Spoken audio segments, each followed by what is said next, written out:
Alternative Digitalk. Real issues, real talk.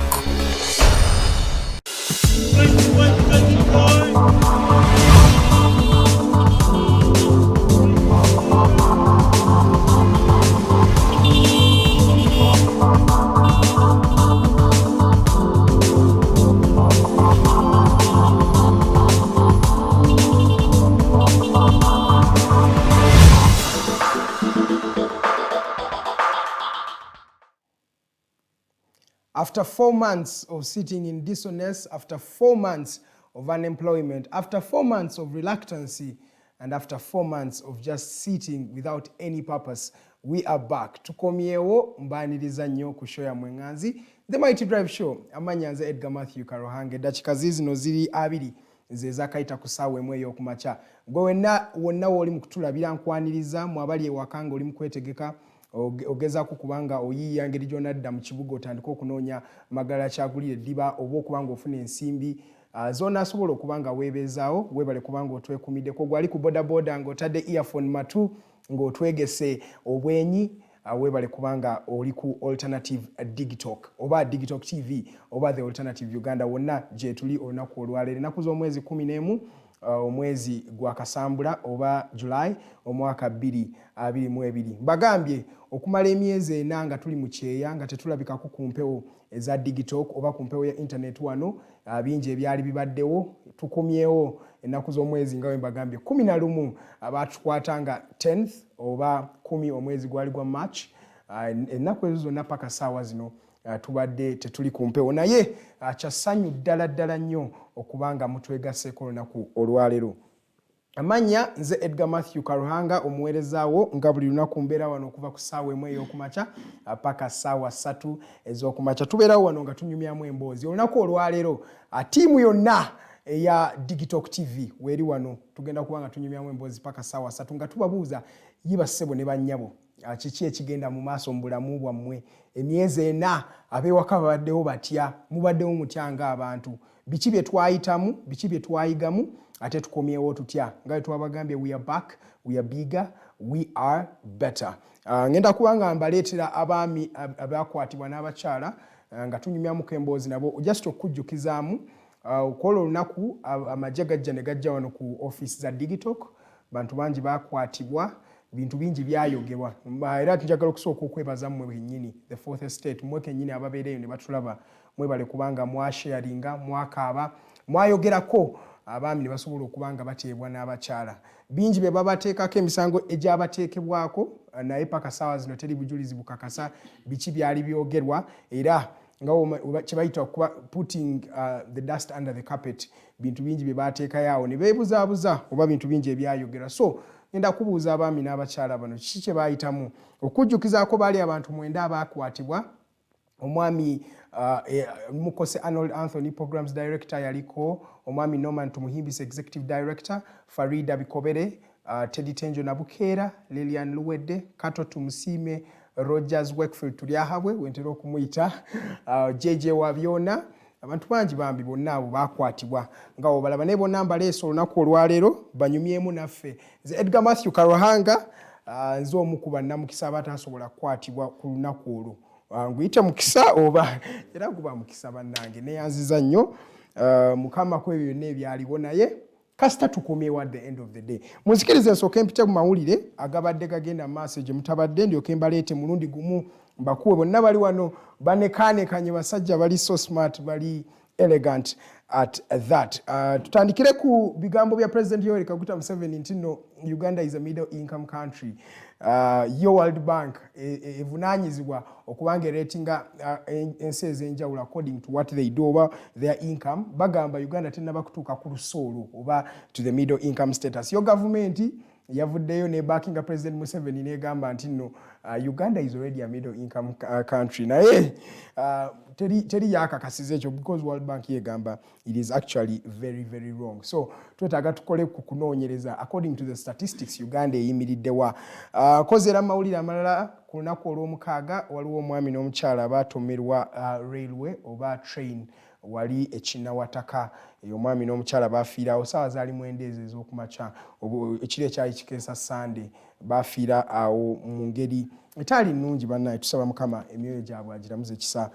Then boba arts teacher basalawo okuzaayo ebikola baddeyo ku ssomero basomesa abaana b'eggwanga nga bagamba abaana be basinza okuba nga bafiirwa mu kino ekintu naye ng'ate si be baali badde bafiirwa si be baleeta they're not the perpetrators of what really happens to the arts teachers. Bo baali bagamba nti na okwongeza abasayansa omusaala okutuuka ku miliyoni 4 bo n'obaleka ku ssente zaabwe eza bulijjo tekiba kirungi naye after 3 weeks okubanga beegugunga wetwogerera baddayo ne bakwata ennoni bali mu kusomesa baana ba ggwanga nga tuvuddeko awo olunaku olwaleero emyezi giweze 10 bukyanga omwami Seggirinya ne Ssewanyana n'ababaka abo okuvanga babatwala ne babakwata few months ago ndowooza mujjukira omwami Seggirinya ne Ssewanyana bakwatibwa ne babateekako emisango egy'enjawulo omuli omusango gw'obutujju okuteeka ssente mu butujju okutta n'okugezaako okutta terrorism abating terrorism murder and attempted murder.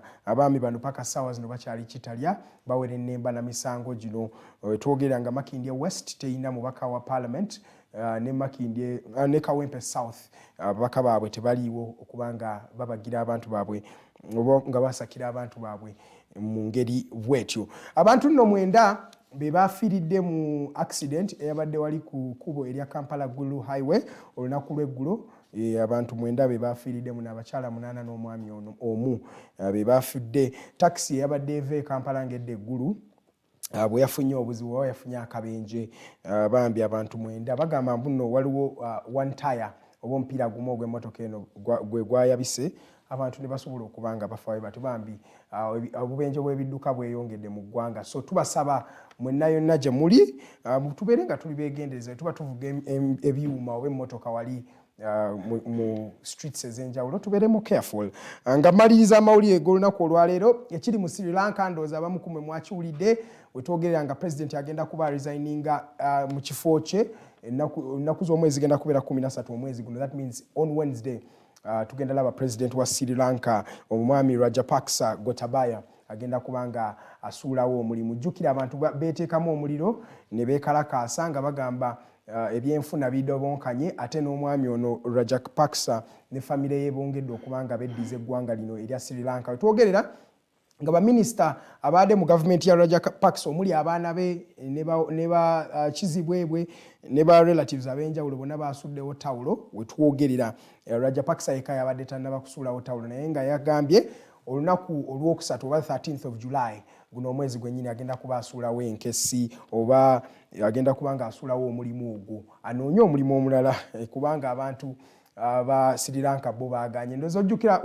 abalabye ku videos ezo ezabadde zitambula ku mukutu eza Sri Lanka abantu babadde mu nnyumba ya State House yeri oba ennyumba y'omukulembeze w'eggwanga nga beeyagala nga bali mu kidiba beewugira namu abalala bali mu binaabiro bya president bagezaako okubanga banaaba beeyagala. It was really funny to that in mu ggwanga erya Sri Lanka. Sri Lanka akazinga kalina abantu abawera mu miliyoni 22 akazinga kali kumpi awo mu Indian Ocean awali India awo wali Sri Lanka waliwo n'eggwanga erya Maldives around there abantu abo gye basibuka. So bagambye tukoye gavumenti eno twagala kubanga tukyusa ku bukulembeze bw'eggwanga. So Rajapaksa wetwogera nga agenda kuba resigninga mu lunaku lumu okuva olunaku olwaleero. Kamayize ne story ya omwami José dos Santos ono yali president w'eggwanga liri erya Angola okuva mu mwaka gwa 1979 paka 2017 emyaka 38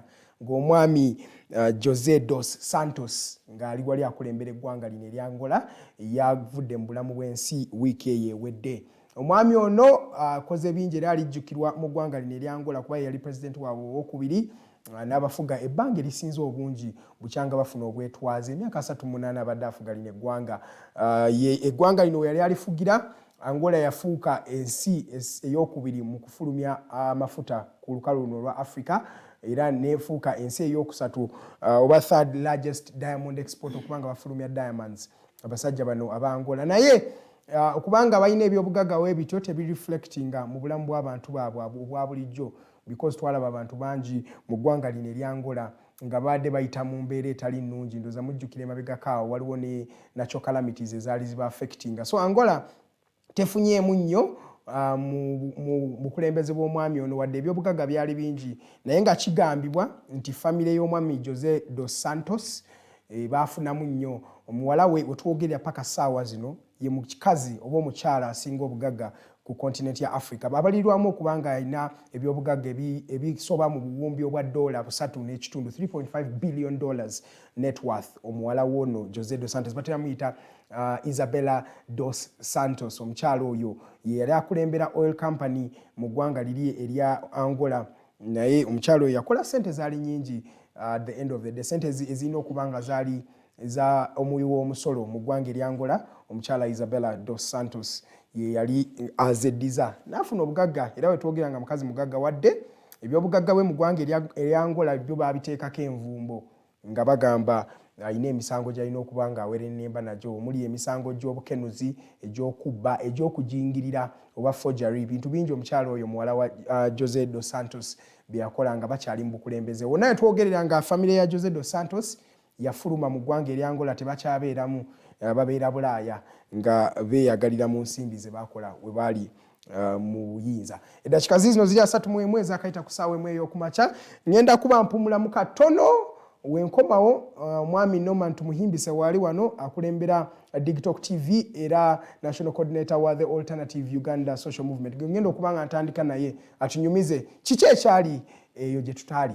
Good morning.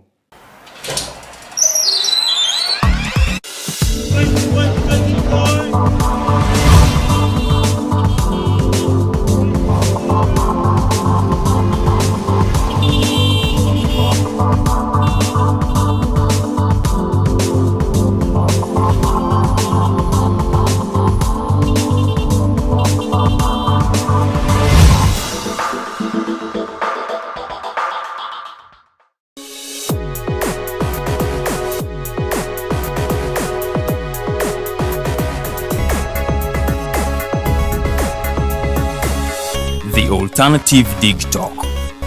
Real issues, real talk.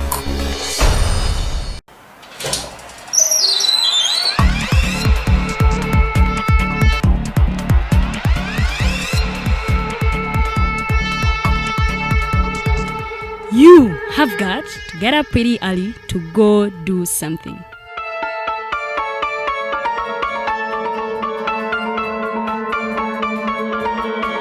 We are the Alternative Digitalk.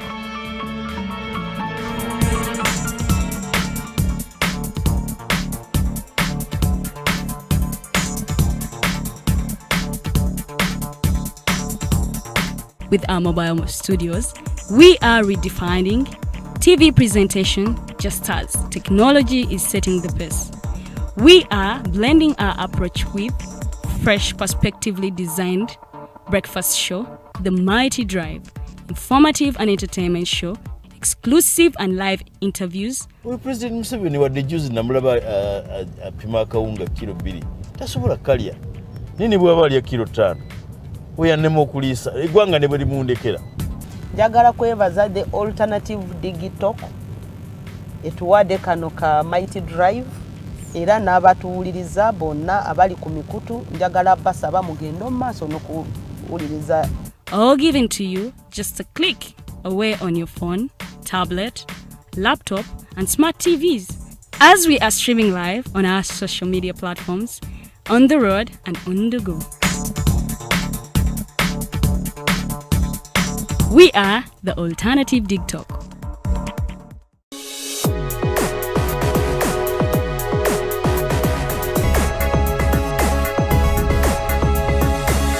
The Alternative Digitalk. Real issues, real talk.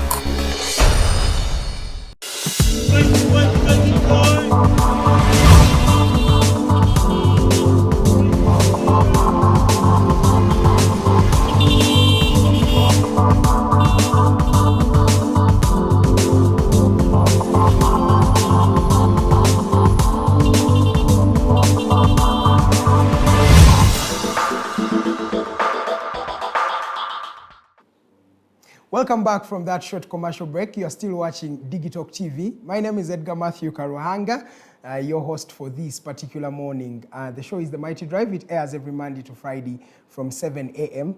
To 9 a.m. Ngawe nabasuubiza nga tetunnaba kuwummula nti tugenda kubanga tutandikirawo emboozi y'abavubuka bano n'abaami abakwatibwa emyezi mitono emabegako ne kireeta n'okuggalawo kw'omukutu gwaffe ogwa Digitalk TV. Tukomyewo after 4 months. Njagala okubajjukiza gwe yakatwegattako eno ye first broadcast yaffe mu myezi ena. Mubadde temukyatulaba naye nga ebyaliwo bitwagala okubanga tutandika okusensula tunyumyemu n'abaami bano n'abakyala. Kantandike ne Executive Director wa Digitalk TV ne National Coordinator for the Alternative Uganda Social Movement. Omwami Norman Tumuhimbise.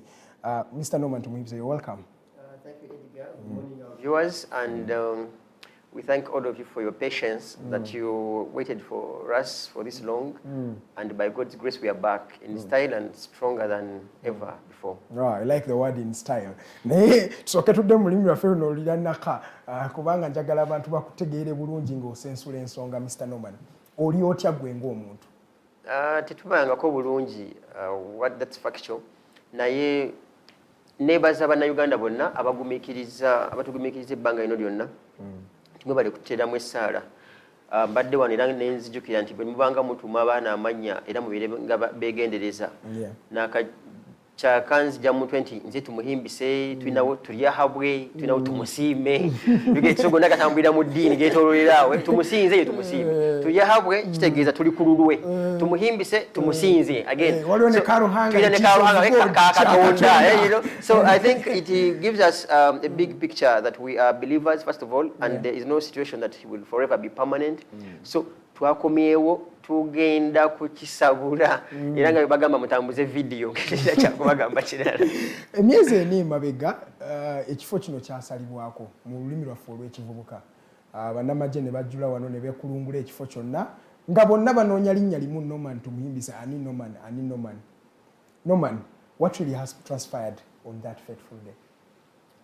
Mu bitonotono byenzijukira, okay, bingi definitely, naye kwolwo lwali eggulo on 10th because today it's 11. Yes. So eggulo mu Gwokusatu nga 10 mwekwesa batamanya ngamba ndoza kibeera kirala nnyo naye abanyumirwa ennyo okusaakaanya amanyi olubona abawujja omunyama abawujji b'omunyama olumu balowoleza Museveni ne banne basuubira mbu ye anyiiza okusinziira ku byokoze kiraka bemunyizizza bo ne beefuula abamwogerera abamulowoleza. So basalako wano ndowooza bali wakati wa 3 naawo bwe watyo naye nze nali mu ofisi yange eyo munda naye twagenda okwira emiranga waliwo asinga ono obuto student bamukazake lyawoowe ngera ye emiranga gyatandikirawo ngenda okwira mu koriddo nga jeje omwana yali akola internship wano ze yajja okutulabula naye tugenda okutegeera nga byonna bimaze otuukawo mbu baabuuka nga nseenene nga bagwamu muno tebalina bugumiikiriza na bwakukola bintu ng'amateeka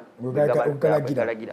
So ageri tukyatandika buli omwana experience ye bakati nze waliwo be baasooka okusalako nezimana najja mu ofiisi yange abo nabo balina olugero olwabwe batenjoha amaziga gaali awo naye buli omu ajja kusharinga ebye bwe byali. So basically for me waliwo nze ebyatuuka iri mu ofiisi birala then n'ebyo twayitamu bingi nageri Katonda kakyatuyamye mu tukyali balamu tugenda kulubatotolera okulujja ku point A to the end. Okay, nga tukyali mu kulutotola Mr. Norman ngenda kubanga nkomawo ewuwo kansooke crossing over eri omukyala gwe bayita Farida Bikobere, mukyala akola wano ku Digitalk TV era akola show eyakumakya bagiyita The Mighty Drive abeerako nnyo omukyala oyo Farida Bikobere. Njatandika naawe omukyala Farida oba ompulira bulungi oli otya mukazi wattu atera okweyita the princess of Bunyoro okyali princess we Bunyoro?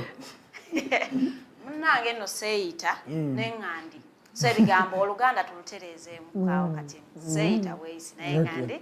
A very good morning abatulaba abatukereddeko habari za asubuhi bannange Swahili was made compulsory so yigayo obugambo obunaakusabisa directions gy'olaga nsaba kundagira obwo obugambo mulina obuyiga n'okulya emmere kikulu nnyo nataka chakula kakakwasa nogende Kenya bamanyi oyagala kawunga no ngende Tanzania so they know tuleme gamba tuleme kufuna negativity nyingi lwaki tebafudde Luganda compulsory ne batuletera Swahili so we baletanga ekintu tunonyemu obuli positive tugende n'obwo tuyiga after all oluyiga terugenda yamba mu 7 ugenda yamba gwe so bannange njagala okubaaniriza ku Mighty Drive Farida yeri yange no terijja kyuka agambye neeyita naye ngandi mumbeja webunyolo so gambo ya Edgar temubigenderako nnyo Edgar I am fine really okay let's flash back on the 10th what is your experience personally how was 10th of March to you 10th of March lunaku lwantiisa ndowooza lwe lunaku lwe tugenda okubeera nga okuba nti tetulufunako nnyo ntiisa tujja tandika okulukuza nti lwe lunaku olwatuwanula gye twali twewanise ne tutukuba wansi byonna bye twali tukoze zonna achievement ze twali tufunye even our following ne kamuko mu buli kimu ne kikkirira so 10th of March lunaku lubi wano ku Digitalk. It was a Thursday, normal day to kola. Before we know it, our gate is always closed because we don't entertain strangers. Someone who comes here should be on program. So before it wali tulimu kufuna lunch, ngendo okulaba omusirikale omundu nga 10 nga zitusonzemu nga batugamba simama. Chofola mbagambye tuyiga Oluswahili. Kubanga omukufe yagamba ate simama yani.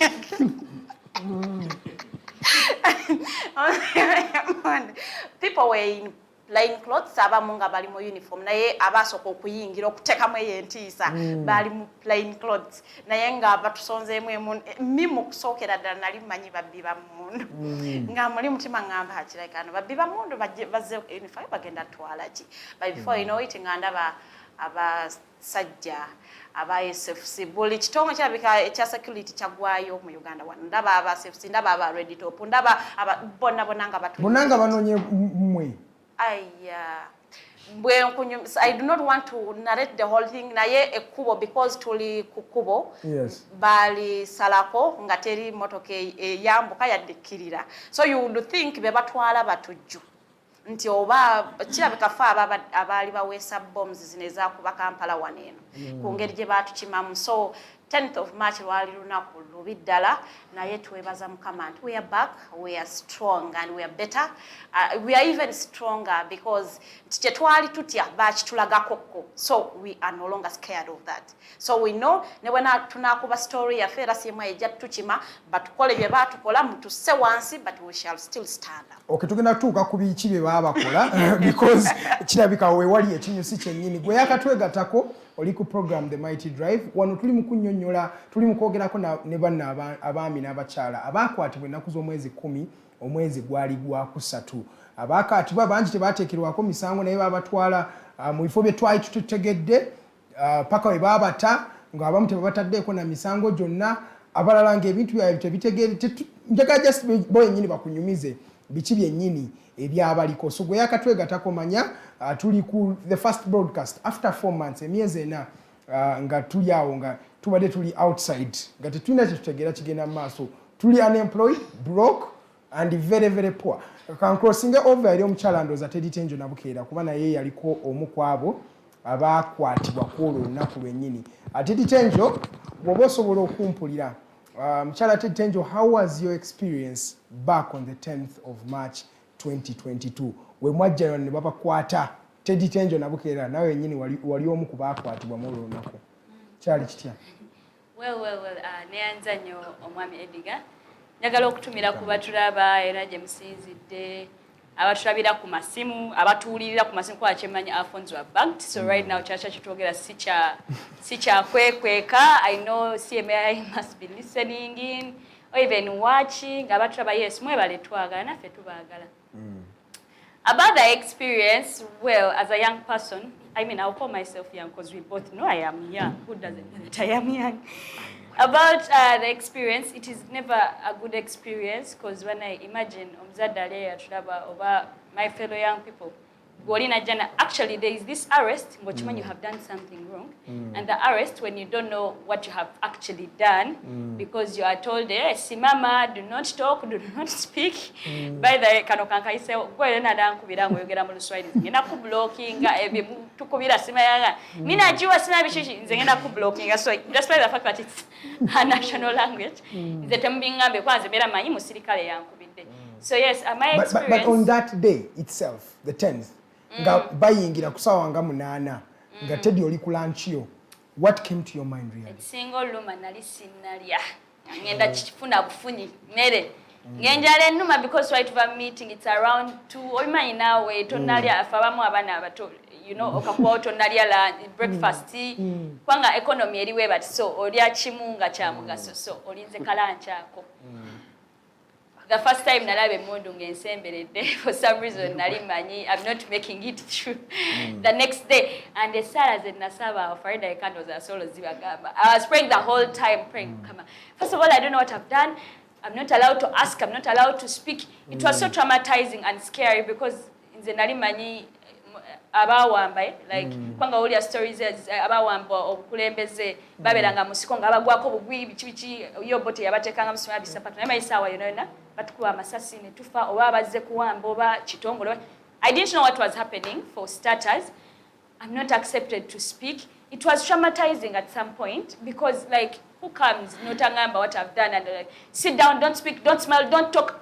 We're about to be told, don't breathe, but just try to take it. It was so scary, and I would never wish someone to go through the same situation, surely. Okay, Teddy Tenjo. By the way, we're talking about these things with smiles, but on that fateful day, there was no smile anywhere. It was really, really outrageous. And when we're talking about things like this, it's actually very, very right if we take this conversation seriously. Because abantu bebayitamu bino oluusi tebasobola kubyerabira ne babeera ewaka oli agugumbuka najjukira kiki kyennyini kyeyayisibwamu abantu abaali badde bamukuuma ng'ate tebamusobedde na musango gwonna. Ekyo kye kigenda okuba nga kindeeta ku mwami Rogers Tulyahabwe ku ddakiika 46 ezakayita ku ssaawa emu ey'okumakya. Mr. Rogers Tulyahabwe, njagala tandika naawe mwami. How was it? How was your experience as Rogers Tulyahabwe on the 10th of March? Bazze basazeeko ng'abavubuka batera okwogera n'okwatibwa kyali kitya? Thank you so much, Mr. Edgar Matthew Karanga, for the opportunity. You're welcome. For me as an individual, nzikirizibwa okwogera in English, I guess. It's okay, no problem. It wasn't good, really. It was a nasty experience. One, I think the most shock was that abantu batwadde tusuubira nti balina to protecting the ones who are doing the opposite. The irony. Because people break the law. That is not new. But when they break the law, you handle them like human beings. Like people who are here, they are just like any other person. You come to me, tell me, look, I am here, you are this and this, you have done this and this crime, and I'm here for that particular reason to do ABCD. Ng'abantu abagunjufu. Nga bwe kirina okubeera. Naye abasajja bajja wano nga babokawo bose bikomera. We are not terrorists as if we are going to run away, we had guns around. Guys, you manhandling people, you slapping others, and most of us are really young people. It's not like we have had these experiences before. So that experience was really nasty. And the whole process of from here to there, Baba, they are covering you with hoods, as if they have found you with guns. It was bad, really. It wasn't a good experience. Okay. Maybe let me even first finish Kato, then I cross over to Miss Lillian and JJ who are on the other side. Mr. Kanso Tumusime. Kato Tumusime is one of our lawyers here at the Alternative Digitalk, and he is a show host as well. Mr. Kato Tumusime, you're welcome to the Mighty Drive. Good morning. Morning, Edgar, and thank you all our viewers. Oliotya. Kyali kitya? As most other people have said, it was really some experience that was not good for any other person to go through. And ebyayitamu byali bingi. Ebisinga babyogedde how the experience was here. Yes. But there is something that I should talk about. Kubanze bantwala ne Florida, Tebidenjo, ne Lillian. I think we are in the same car. Yeah. So as actually they used our very, very same car. and nga tugenda because we are bali batu covering Face. so Like those things we see in the movies where they put a bag on your face and you're not seeing where you're going. you see, this is a vehicle that I've driven for some days, but I didn't know it was that fast.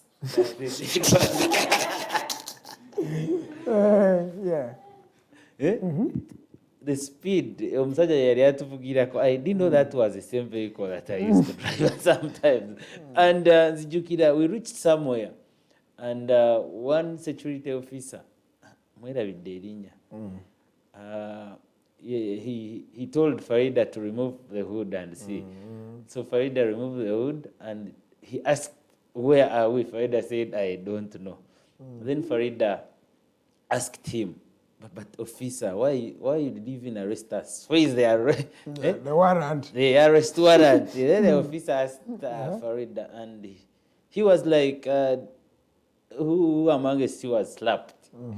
And then I think Teddy said, I am here.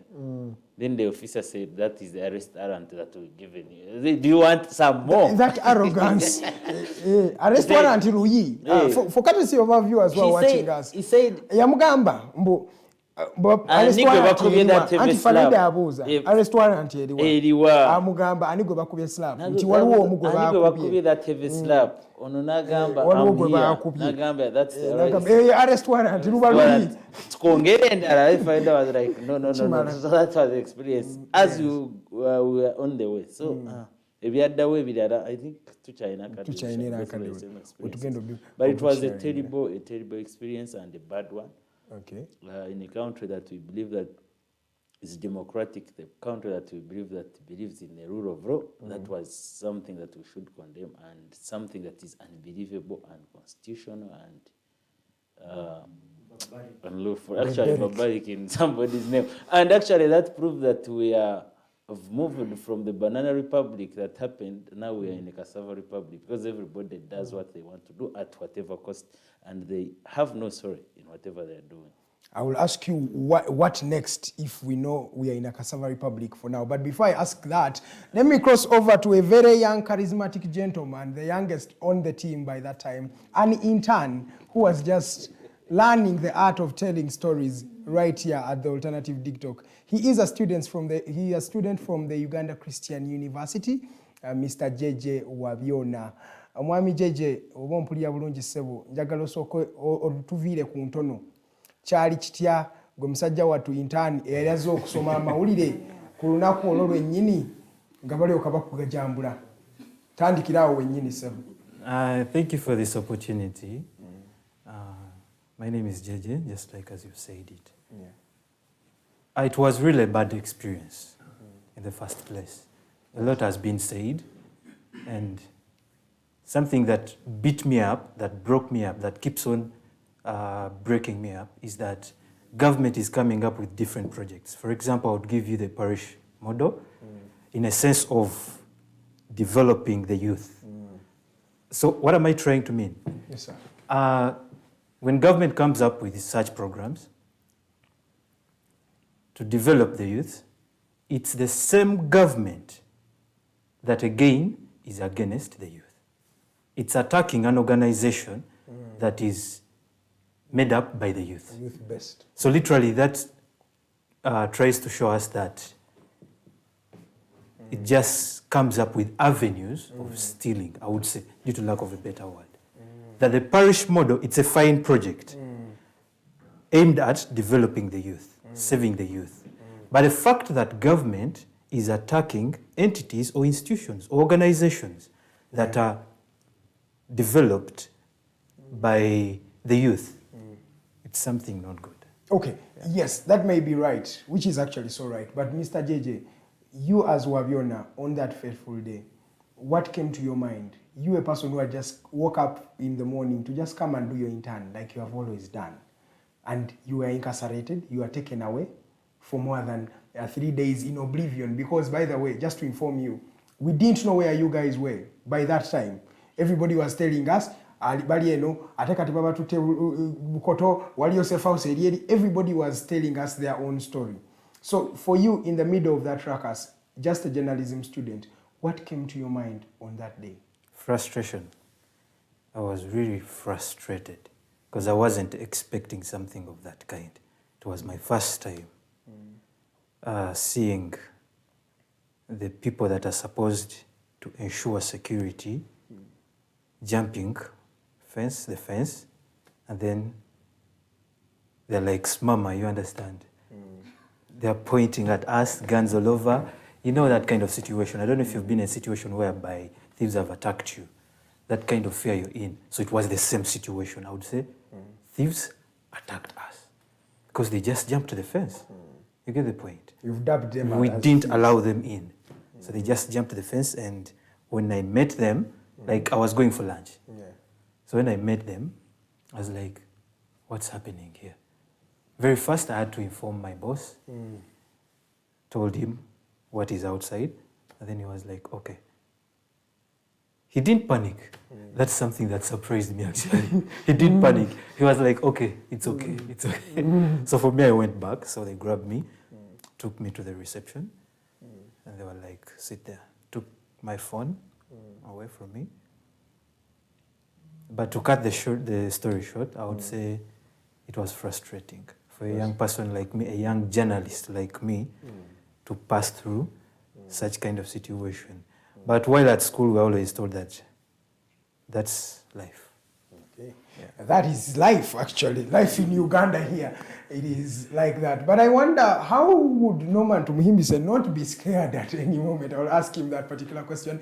I'm seeing some of the messages and people asking, where is Mukose Arnold Anthony? Arnold is going to be joining us in the next hour of the show. Right now, he's just behind the production. Guy Mchimanyi, ye programs director wanoku Digitalk TV. So Arnold Mukose, agenda kuba atwegatako very, very soon. Right now, allow me cross over to a lady called Luwede Lillian Princess. Now, Luwede Lillian, she is a show host right here at the Alternative Digitalk, and she hosts the Voltage show that happens every Monday and Friday from 7 p.m. Then she also hosts the Mighty Drive show, and Erisoli Omukulu every Sunday. She's always right there doing her shows. Ladies and gentlemen, allow me welcome Luwede. Luwede, sanyu sokula banyabo. Nango kusanga sebo. Akaseera kano kabadde kangi nga sikulabako ku mpewo za Digitalk. Hao kitereezezza nga tondabako ku mpewo za Digitalk. Naye nkulabanga physically. Lydia, njja soko tunnyonnyolemu ennaku z'omwezi 10 gwe nga omukyala atera okwogera empola atalina buzibu n'abantu. Kyali kitya. Because at least I can assuringly tell the people who are viewing us today that Lydian is one of those reserved, gentle ladies who, maybe if you get an ounce of violence from her, that means you have really, really looked for it. But there are gentlemen who came here and incarcerated her. Lillian. Mwasuze mutya abatulaba abatukeereddeko mwebale nnyo kubanga ate mutuninze in nze Omumbejja Luwedde Lillian era nga n'olwaleero wendi nnyo kubanga ate nyongera okubabuulira ku mboozi nga bwe yali naye sigenda kwawukana nnyo ku bannange okusinziira bwe babinnyonnyodde. Abaami bano batuukira mu ssaawa za malya ga kyamisana, tuli ku kiyungu, tuli mu kufuna mmere. Nze nali nfuna by the way, nga ndi busy ndi mu kunnyonnyola nti bannyongereko kasupu, bantereko ne kawugu. Naye abasajja bwe bajja, omwami omu yagamba Sumama, stand up sit. Kati nze Sumama simumanyi. Actually nasooka kulowooza oba agamba ki oba ategeeza ki Sumama. Why Oluswayiri sirumanyi. Farida toseka. Kino twakirimu ffenna nabaali ku kiyungu. Kati bwaga Sumama nenkutama bwenti. Kuzoba Sumama kyeki? Awo nesabawo essaala ey'amangu. Okiwulidde. Kakati tugambye Sumama stand up sit at the same time. Neneebuuza oba tuyimirire oba tutuule ku byonna oba tukoleko kiriwa. Oluvanyuma omulala najja nga ayambadde uniform y'amagye. Kati wajja erinnya lye nga teririiko, so saasobola kumanya linnya lye yaani. Ne batugamba kamu. Kati ne batukulemberamu ne batuyisa mu lukuubo. Kati munnaffe omu gwe twali naye yagezaako okukweka essimu. Like covering ebyali bigenda mu maaso. Omusajja n'amugamba, don't hide that phone, I'm seeing you. Kati ne tujja tutula ku reception. Kumbe abantu basazeeko dde ekitundu kyonna. Naye kyanneewuunyisa kwaliko abakyala babiri nga tebali mu uniform naye nga bakambwe nnyo n'okusinga ate abasajja. Ku bukambwe bwe baayolesa nga tayawula nti ono mukyala oba ono mwami. bw'aba ayogera n'omukyala ayogerera ddala ng'ayogera n'omwami era bwe twali awo okugezaako okulaba nga tufuna ekyokulya naye nga abakazi bano bakambwe omwami omu n'atugamba n'ambuuza olina akakooti ko nze nina okaagazaaki koya akakooti naako wali badde okatereka bulungi ojja keetaaga little did I know nti bagenda tutwala because I thought ensonga yonna yonna eggwera wali bakubbirako yambuuza olina like nali mmanyi oba nakayagala kawamba naye nanga ojja keetaaga ko nze mututwala nti bye tukola mu bukozi katono tunyumyamu nga bwe tunyumya kati of course ne batutwala naye mu kututwala ne experience nayo yali etiisa because bwe batufulumya wabweru ekyalo kyali kikuŋŋaanye okulaba ki ekigenda mu maaso era bwe twatuuka wabweru abaali mu uniform abalala ate ne tweyongera okubalaba because abaali munda baali nga 2 naye nga tetumanyi nti ate n'ebweru wakyaliyo abalala nga 2 beetala ekifo kyonna batambula okuva sayidi eno batambula okuva sayidi eri ekkubo balizibye bazibye abambuka n'abakkirira nga tewali akkirizibwa kusala so ne batutwala but ne experience y'okututwala yennyini nyini yali yeeraliikiriza kuba omukyala yatugamba I don't want to see your faces natugamba tuzibike ne tuzibika ne tugenda naye nga mukulu kato bwannyonnyodde omwami ebibuuzo bye yabuuza saagala nnyo okubiddamu naye nze bwe twatuuka omwami gwe twasangayo yatugamba wano we muzze tuli baddembe okukola kyonna kye twagala nsobola okujja mu sseero mwekutadde n'enkukuba ekyo nakyo kiri part of biki bye tukola wano ekyo actually kyekyasinga n'okuneeraliikiriza era bw'amala okyogera teri mateeka omusala omwami yatugamba nsobola okujja munda n'enkukuba kibooko ne mmala n'enkuzaayo era bw'amala okyogera nze ne mbuuza ebinaabiro nanga ojja bisanga munda era bwe yaŋŋamba obisanga munda namanyirawo egyo giba miggo kuba ebinaabiro tomala gabibuuza naye nali mbyetaaga embeera teyali nnungi kati ngenda kutandikirawo wennyini ndabazi zino ziri ssaawa 2 zennyini ngenda kutandika nawe naye obudde ndaba tutulina budde bungi so tugenda kukozesa eddakiika 2 nga buli omu anyumya experience ekyali wennyini eyo gy'ogambye ngenda tandika nawe mukyala Lilian just okubuulira abatulaba nze at least ko naliko wabweru nali mu proximity tosobola kumanya wennyini we naye nali ekyali wabweru abamanyi luno oluguudo lwa Lukuli road woba omanya wali Ndusa petrol station waliwo kabanga lyemu yali eyimiridde awo nga nayo yabannamagye n'abapoliisi nga it's a blend then nga wokkirira wano wokkirira ku Digitalk house awali office zaffe oba wakayita waliwo water pump eri wansi nga naawo waliwo kabanga ly'endala nga zonna ziyimiridde nga you don't know what is really transpiring along that road then wabweru wa office zaffe wo waliwo bannamagye nga beetoolodde toseka totunula tokola kiyitawo buyisi genda wuwo that is what really happened outside the Digitalk office kati ekyali munda bakibanyumiza ekyali wabweru nze nali wabweru nalaba ekyali kigenda mu maaso so katandike nawe Lilian mumaze okutuuka bamaze okuba wiskinga babayisiza babavugidde mu drone babatuusiza gye babatuusiza gye mwatuuka eyo ennaku ze wamala yo ng'oli mu kkomera kyali kitya tekyali kyangu twalinga abali mu lockdown eyasookera ddala z'okukalya ddamu weebake ozuukuka era olye omaloddemu weebake osiiba mundu obanga kikoko kizungu naye mundawa tetutegedde wa wennyini wali mu kkomera wali mu safe house waliwa sijja kuli ekkomera siriyingirangamu naye kyemmanyi baali batusibye munda batwalimu no sijja simanyi era bikayisi byekkomera kale era safe house byonna tubigattaawo kale tukitambulizaawo bwe tutyo naye nga twasiibanga munda nga twebaka lunaku lwasooka twebaka naye nga okwebaka okuweraliikirira oba banakuyita ekiro nezikaaba oba banakuyita ekiro embooko nezikuyitamu kale oba banakulinza nkya ku makya emisana okiwulidde balyoke bakukuba ezizo olyoka omanye okukola amawulire kyeki so ekyo nakyo experience nayo teyali nyangu nti kikuleetera okweraliikirira obanga osula kutebuuke obagamba oba bagenda kunkuba kati bwe bayita erinnya lira nga bwe basoma erinnya lyo ogamba sikitegeera bagenda kunkuba bagenda kukola ki balina enzigi eziriyo mpanvu naye oluggi luli bwe baluggula kale era otyamu omusajja alugguza maanyi ekikulaga nti wano wooli siwwo like kikwongera okweraliikiriza n'omanya nti ekituufu kati ndi musibe ne experience eyo sisobola jagaliza muntu mulala kugiyitamu yali mu kibooko yalimu empi n'ebirala ebigwa mu kkowa eryo. Okay, kanzire ow'omwami Jeje Wabyona. Jeje, when you arrived at the destination you were taken, I want to find out from yourself what really transpired there. How was it? Those days you were incarcerated. Chali chitya because fe wano weru gye twali ngawo abantu ku Twitter batandise okubanga bakola obwabwe, abantu ku Facebook, abantu ku TV nga bonna bali mugamba ba journalists ba Digitalk mubate. Era story ya trending nnyo. Naye mwe gye mwali chali chitya sebo. What did you go through? Kyenyinza otandikirako kwe kusiima bosi waffe because when we were in the vehicle he was comforting us saying Mugume kino tukiguddemu. You were in the same vehicle with yeah, Mr. Idi? I was in the same vehicle with Mr. Norman. Mugume kino kyo kyatulidde. So when we got there, of course he has been in that experience. He has had that experience before. I've heard stories about him and I've read a few. So he told us, protocol boys. I asked myself, protocol, what is protocol now? What are we going to do here? You get? So he was like, protocol, put off your shoes, remove your stockings. That's the protocol, and squat. That's what we did. We entered, we had to squat, put off the shoes, and we registered the phones as well.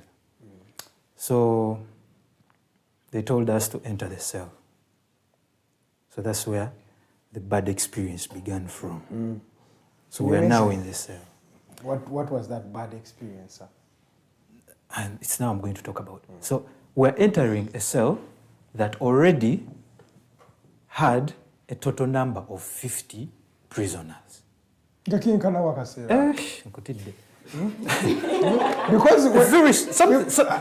something small. You guys, just why I'm asking this particular question is that the cells of Uganda have really become really unique. In Mbarara, a cell that is made up of, supposed to hold 60 prisoners, is now holding more than 1,000 prisoners. Kwegamba inakuwa na abantu nkaaga, ina abantu basuba mu 10. Kati yamwe yali yenkana we ina abantu 5. I think it's 2 times Mr. Edi's office. Yeah.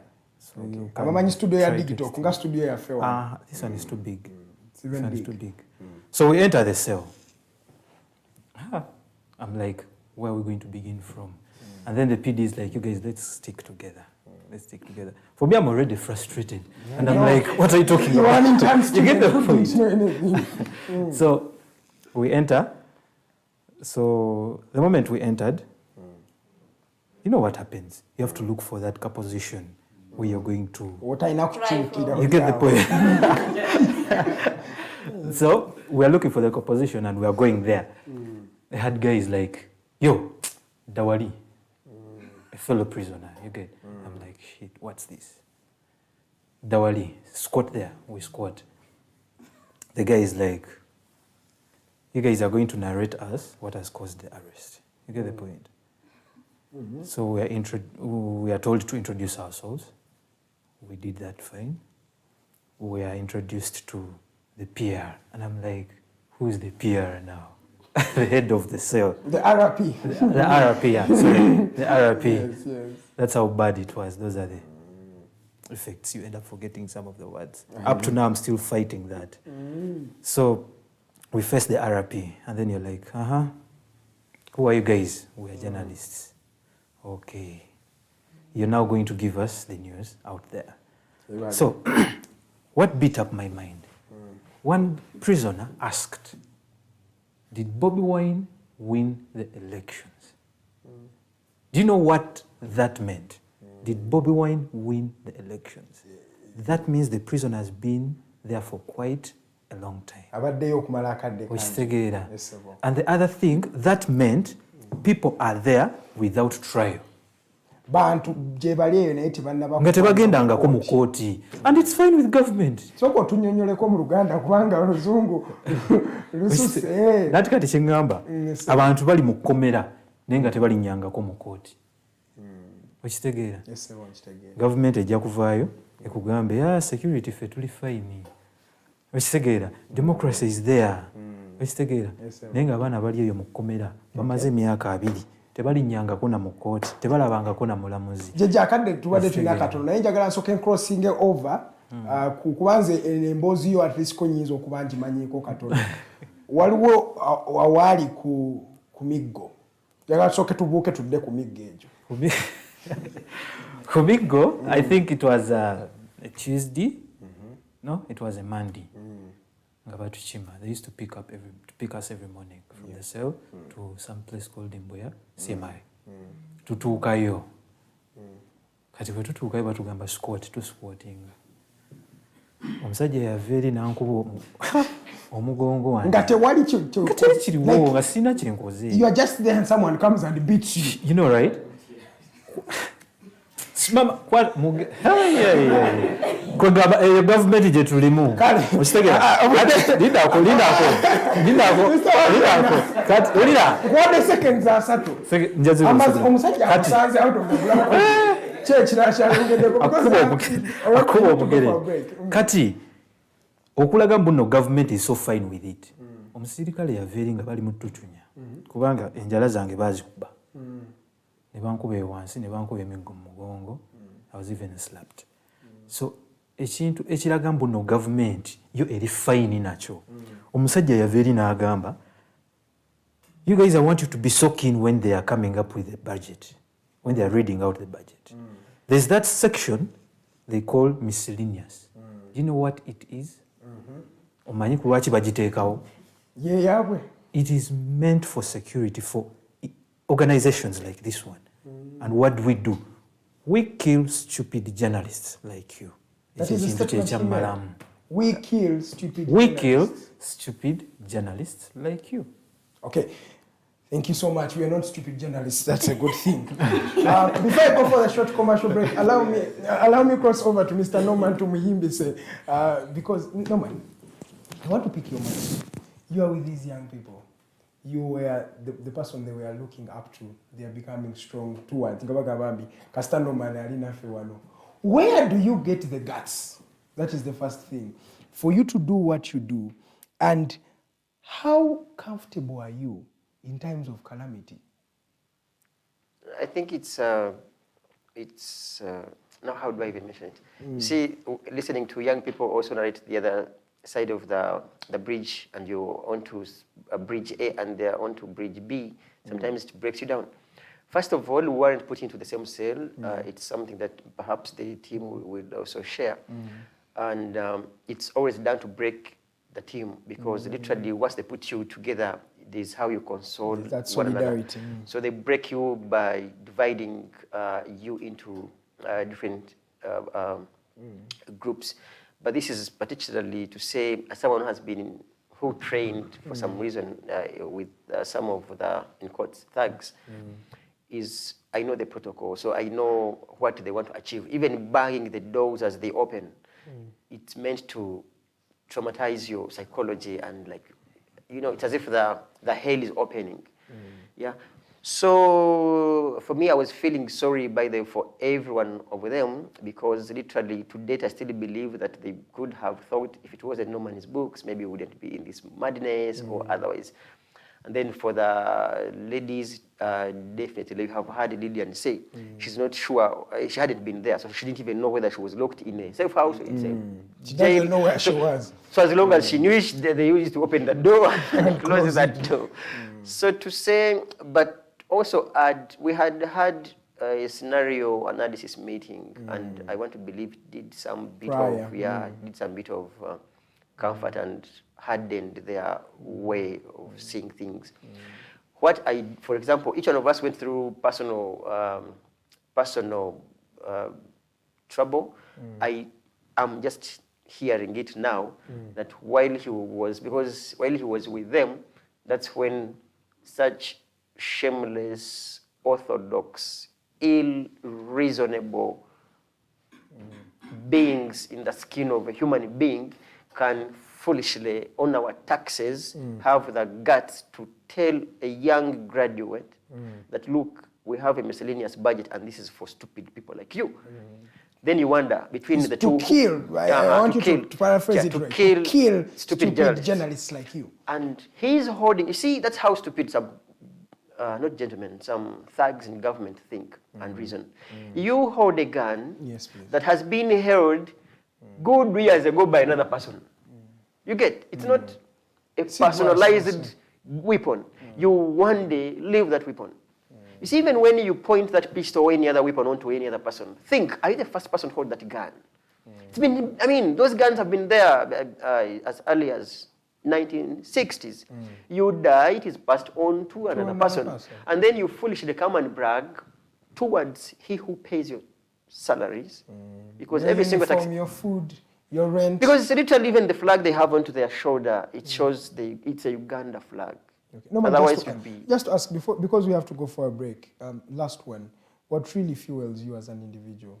I may know it because I'm close to you here, but for someone who's watching, chichi ekitumanoman, okubanga ochimanyi bagenda kuchunya, bagenda kunyiga, bagenda kukola buli kimu kye bakola, but you still wake up and stand for the things you believe in. What fuels you?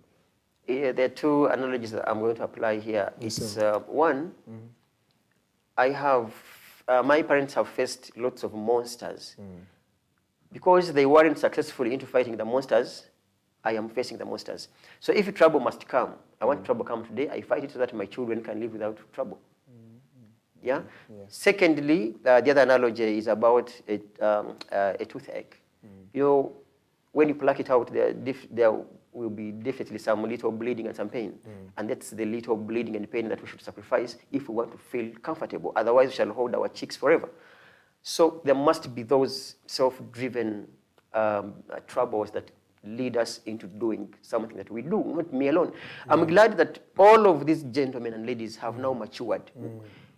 Their reasoning now is so different from how they used to see the world and how they see it. You see, we would say Museveni is undemocratic. People are being killed by being beaten. Some young people would think, no man, or Chisusiza Siwano, until you are in the hands of the monster, so you know. And finally, definitely, it is my final analogy, which makes me move. Everywhere you see a rat running to hide in fire, definitely whatever that is chasing that rat is hotter than fire. So what is chasing all of us, now we are rats which are running to hide into fire. What are you doing? It's not that, we like fire. But what is chasing us to do what we are doing is hotter than where we want to hide. So definitely, we shall forever do that. So, thank you so much. It's just 16 minutes past 8 a.m. You're still watching the Mighty Drive Show. It's time we go for a short commercial break. When we come back, I'm going to be having the people's favorite journalist, Mr. Arnold Mukosi Anthony, will be joining the set, and we'll be hearing from him. And of course, we shall ask, what is the way forward? What should you people expect from Digitalk TV? Come with a new brand, come the new year, and come the new rebroadcast that we're bringing on to you. My name is Edgar. Let's go for a short commercial.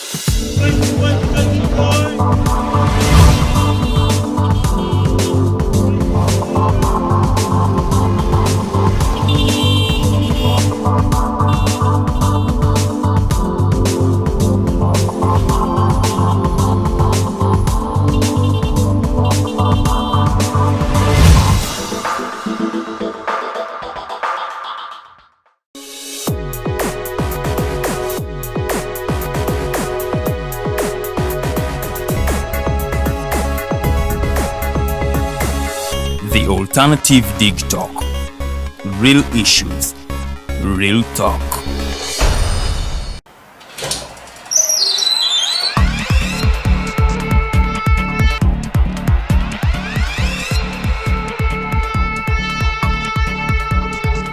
You have got to get up pretty early to go do something.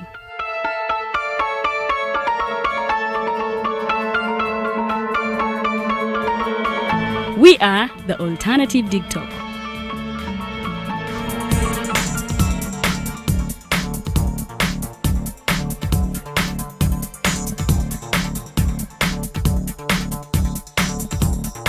With our mobile studios, we are redefining TV presentation just as technology is setting the pace.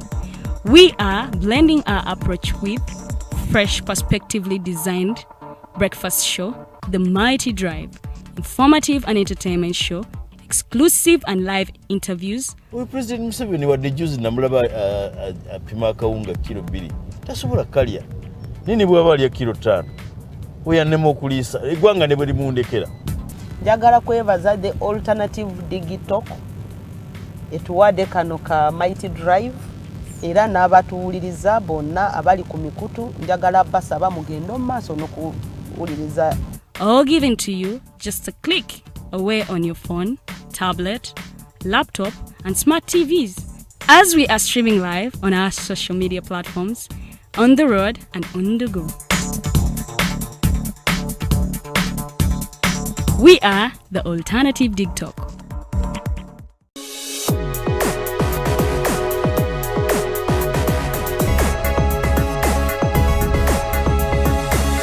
The Alternative Digitalk. Real issues, real talk.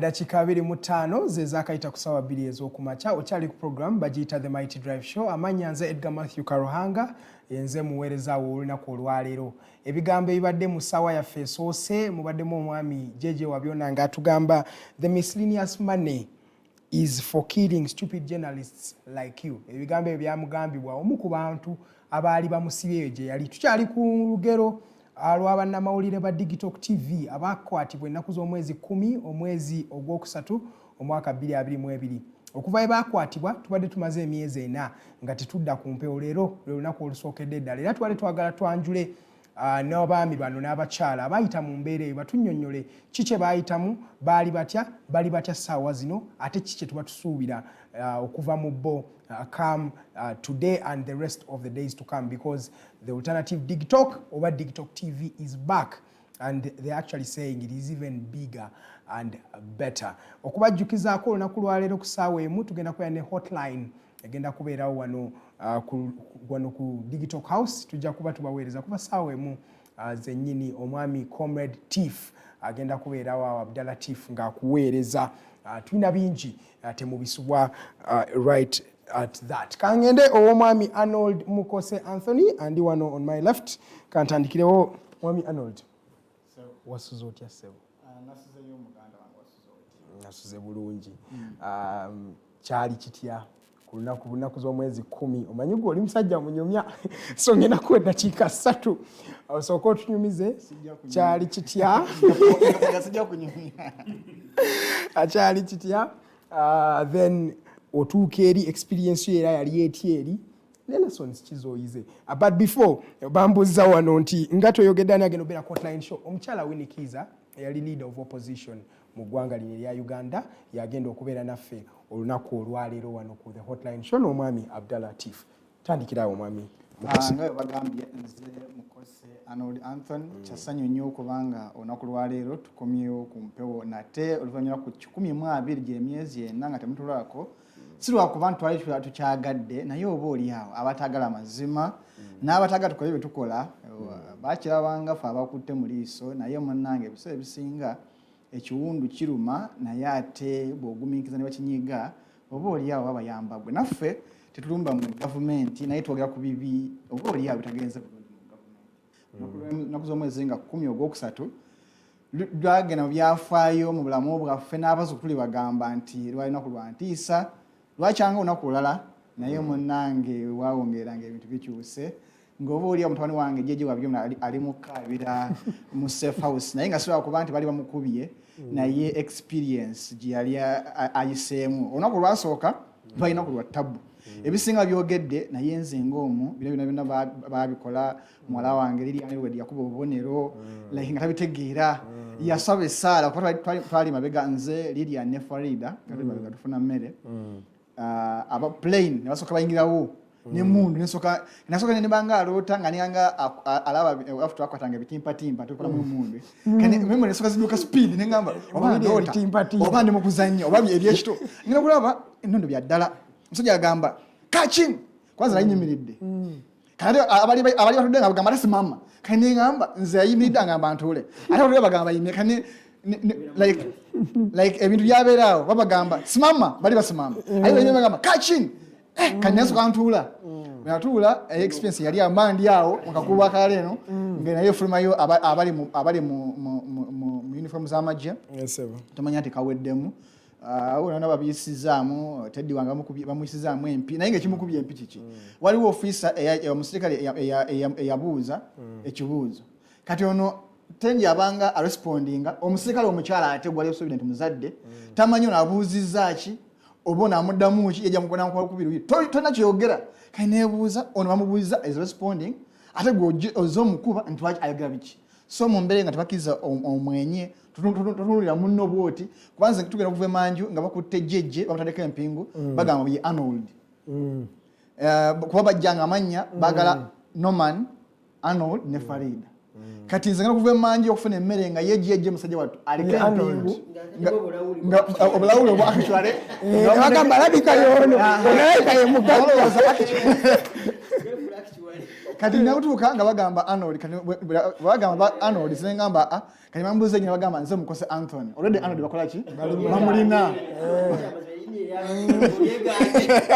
so nensoka nkola withdraw ya Arnold nensigaza amanya abiri mukose Anthony so experience baji basizaamu batwawula batutte tugenze mu kadukulu naye kyasiza okumalamu amaanyi like siganye bintu byonna byalimu era butwava ntugenda mu ddwali okutukebera batusangamu ebitategerekeka chemicals ezimu ezenjawulo almost fenna tibata kugambye batukebera fenna nga tuna complication internally nakuze tebakyatulugunya webakulabira yeah by the way yes. I've heard of that before. So simanyi oba twabirya tutyo oba twabirya but fenna batusangamu there are complications yes complications era tubadde ku treatment for almost 3 months okubanga abamu balina permanent nga basaba bagamba ni permanently tuliwona oba kitegeera but tubagamba kuba malamu maanyi bali kyetwayitamu nekyasinga okumalamu ekirala nti amazzi gonywa gweze essowaani naye ng'ate woyoleza essowaani woganywera onywera mu ttooyi wopama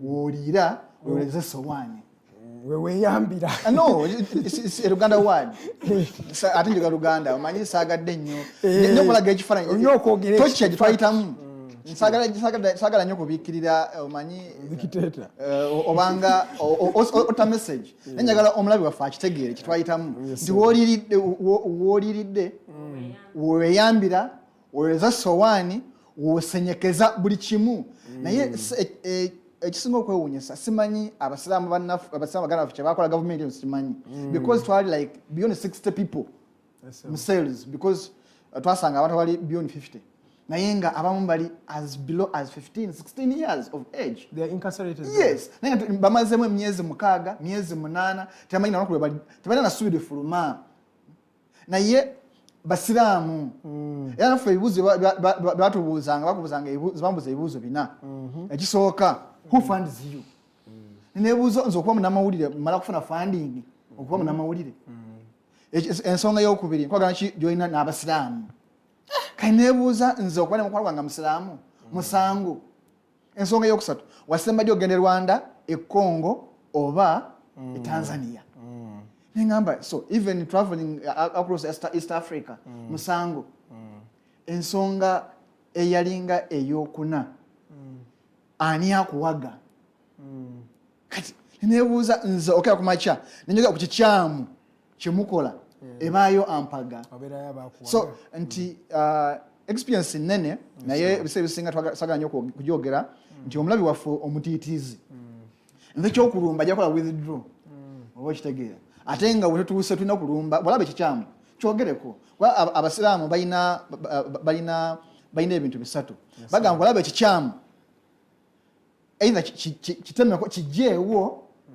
okisuula eri bw'oba oli mutiitiizi nga tolina imaani eri egamba kijjeewo kiboggolere oba kyogereku bw'oba tosobole nakyo kikyawe oba kibuule so togera kugamba nti mutye naye bw'okiraba ntosobola kwogera nga nze oba tosobola kuba ku kyo kikola nga nze kikyawe so sebagamba nti sogera bintu bino okubatiisa naye muyo kubabuulira kituyiseemu nti oba oli awo jeje akyasoma yali kusoma by then nga bw'omugamba journalism is not about is a calling not mulimu nti oza okufuna sente mulimu yali badalowooza nti bagamba kuntiisa but experience eyo ye nga munnamawulire emuyamba kati kyemanyi ye yakula even before never yasoma nabo ayina engeri gya reasoning n'engeri gyalamu ebintu tefanagana na banne abatayitamu experience yemu nti tenjo mukyala wattu nze nina abantu bebayisuubira mu bulamu bwange emirimu like journalism waabwe kuba kati eriyo wafa ali human rights ali human centered stories hard news nti oba oli awo ati one day one time ojja kukitomera naye omukyala wange mukazi wattu wa soft news wa entertainment wa byakwambala styles like nga tusuubira n'olumu nti oba oli awo muganda wange Jeremiah Mukiibi musozi wa production amanyi kamera sound kifaananyi nga tusona n'olumu nti oba oli awo haligwa mu mikono gy'abatanyamangamba naye munnange yagwa mu mbi munnange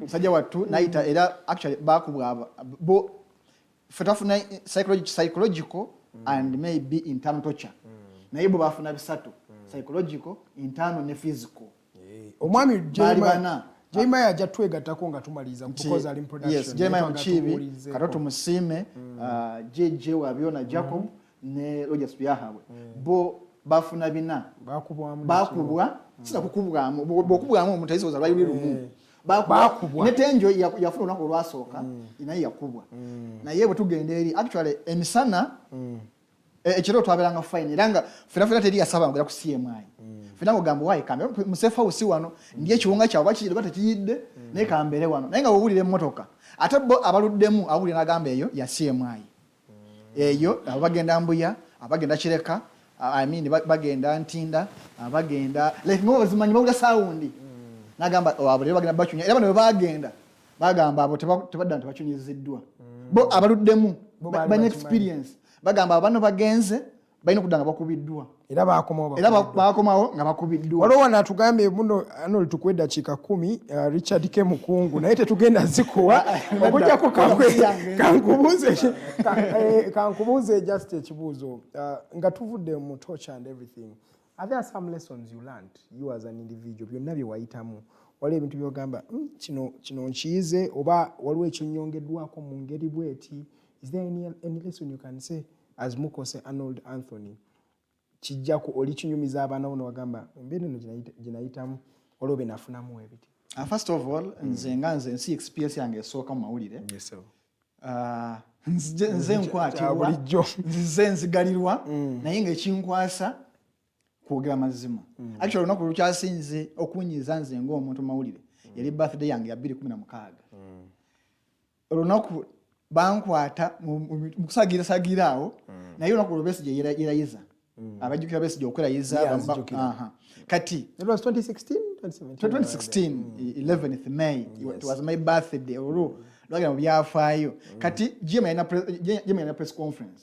naye nga womanyi nti FDC ne Besigye ne GM balina enkolagana bali basuubira nti agenda kwerayiza ku GM kati jukira birthday ya Elias Lukwago Yesu mukagere yali atuyise tugenda ku birthday ye tugenda ku birthday nga bamusazeeko anyway sorry mpanvu sijja kuddayo sikwate tebikolagana naye kigenza okulaga nti sigwe gusoose era ku olwo eyanta yali omugenzi Muhammad Kirumira kwa DPC wa Old Kampala bantambuza police basosa kulunguja police station ne banzunza ne bantwala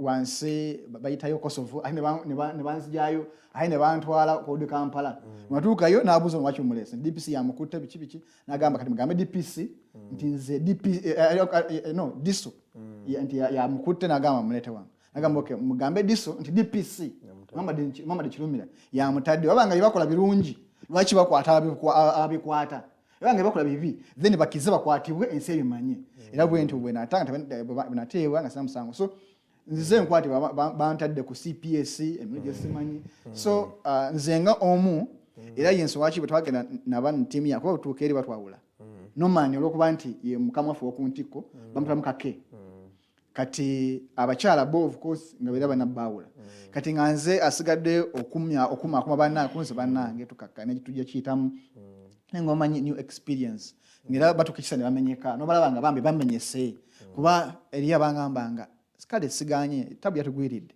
naye singa funa omukisa ogu nenkuba essimu egi ne wansiba ne mugamba muganda wange ebyessimu byeragira teyagira gikuwa kuba tebaagala bamanye gy'oli so tugume tabu yatugwiridde naye kambabuye tugenda kuva wano nga tuli b'amaanyi nagamba tetuganye tuli b'amaanyi naye tutya so nti byali biwanvu naye esooka lesson esooka nti buli bw'obeeranga ku mazima tokkirizanga destruction yonna lemerako nti ffe olwokuba ntwali ku mazima n'ensi yayimira naffe nti amaloboozi gaali mangi because n'abasekala bamu bajjanga sawe be bammwe mulina amaloboozi wabwe abalwanira kuba omusajja n'agamba simanyi mugamba mulwanira human rights for us tuli ku human left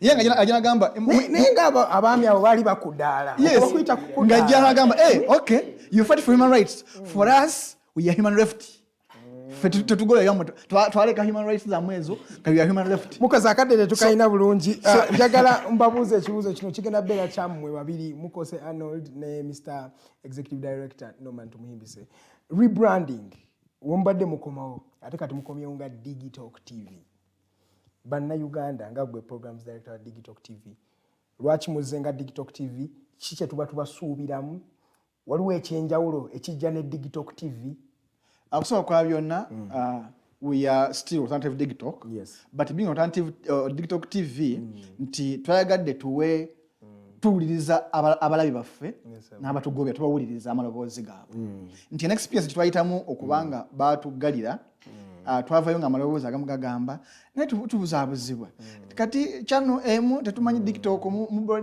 like muswemingirawo like ngolaba bambi amaloboozi gaabwe nti bali batumanyi naye nga baagala identity direct touch n'ekintu kye bakolagana nakyo so netugamba okay fine katubaterewo channel abatasobola kutufuna ku Facebook Alternative Uganda mutufune ku Digitalk TV ebiyita wano so it's like a supplementary naye nga ate emia fact nti tuzze n'enkuba mpya era program ze zijja era nsuubira yagwe global because tuna program ejja ng'egatta ensi yonna nga ba panelists abamu bali mu Caribbean abamu bali mu America naye nga is a weekly show yonga is global nga n'omuna Uganda anafitting ogenda ku program eyo alina okubanga afittinga okuba global is a global icon nti program jakwako abantu nga ba Pierre Olumumba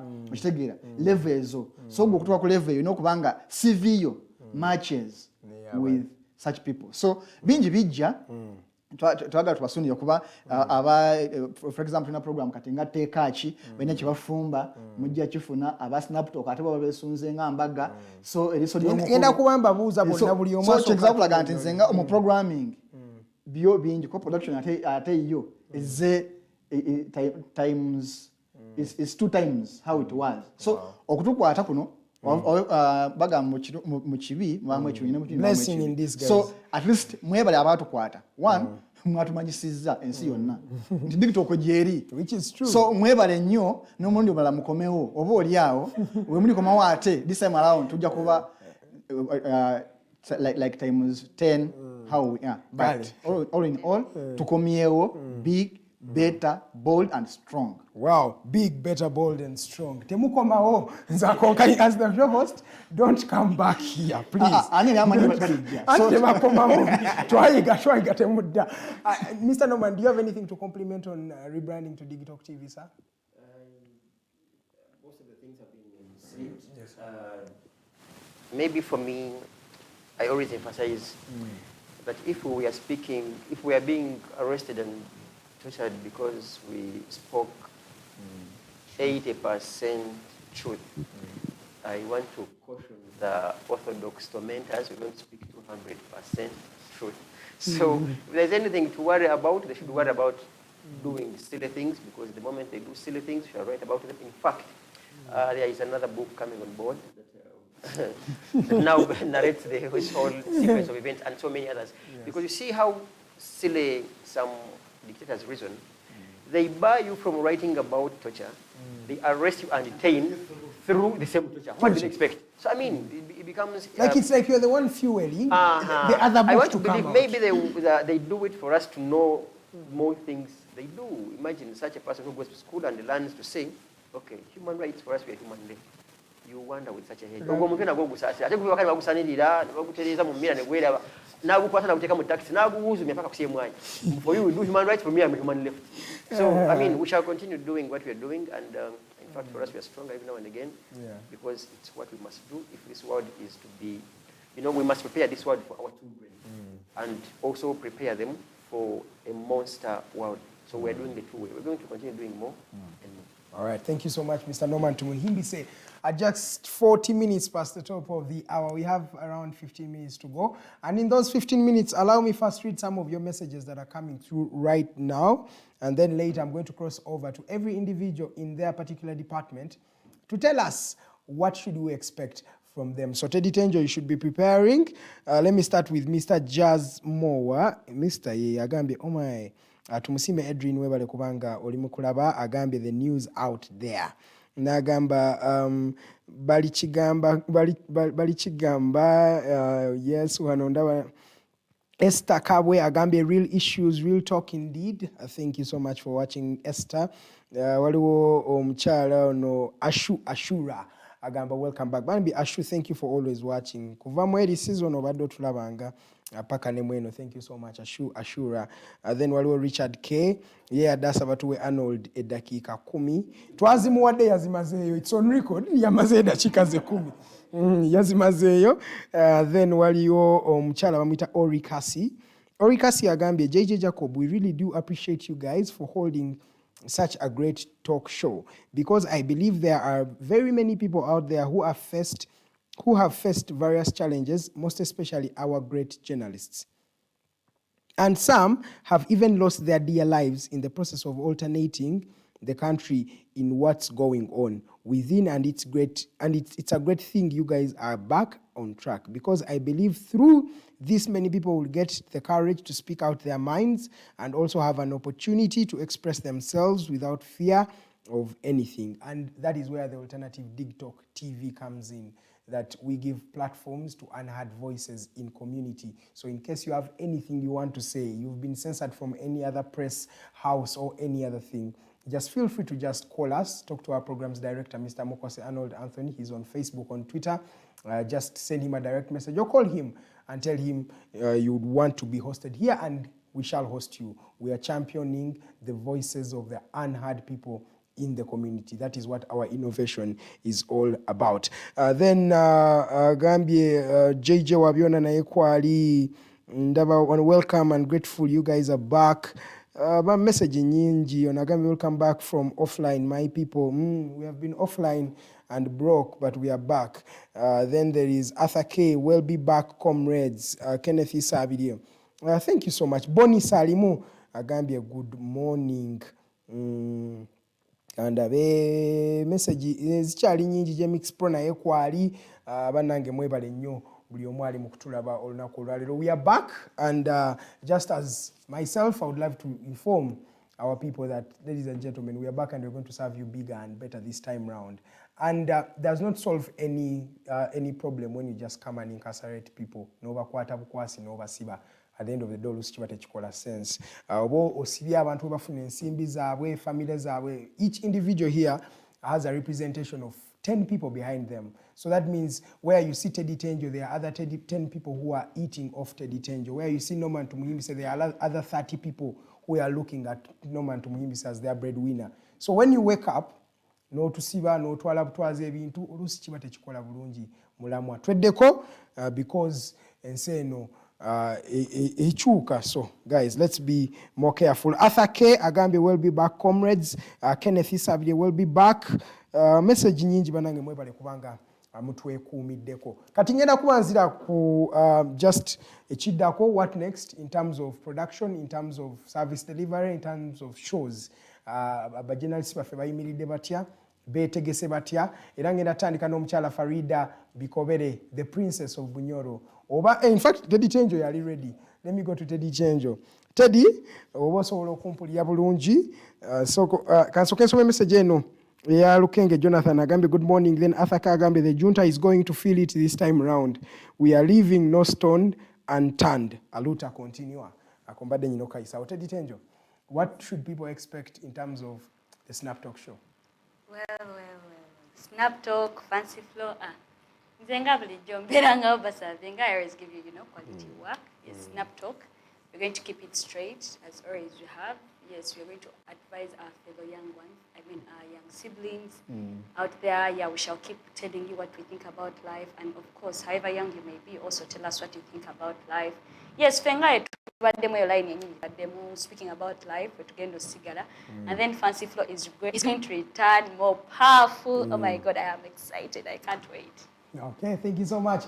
Fancy Flow coming your way by Teddy Chenjo. That happens every Wednesday at 8:05. Yes, so bili ezakawungezi tubeera waawo omukyala akola Fancy Flow Teddy Chenjo nabukeera kanzire eri omukyala gwe bayita Farida Bikobere. This time she's not a self-proclaimed princess, she's actually a princess of Bunyoro. She corrected me. I like to get correction.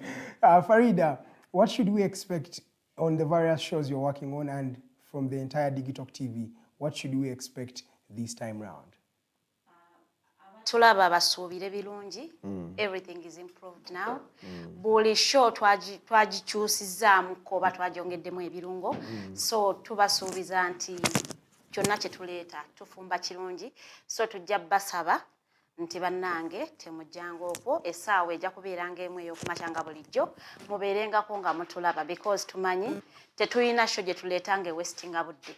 Buli show gye tuleeta ebeeramu okuyiga, ebeeramu okusoma, ebeeramu okumanya.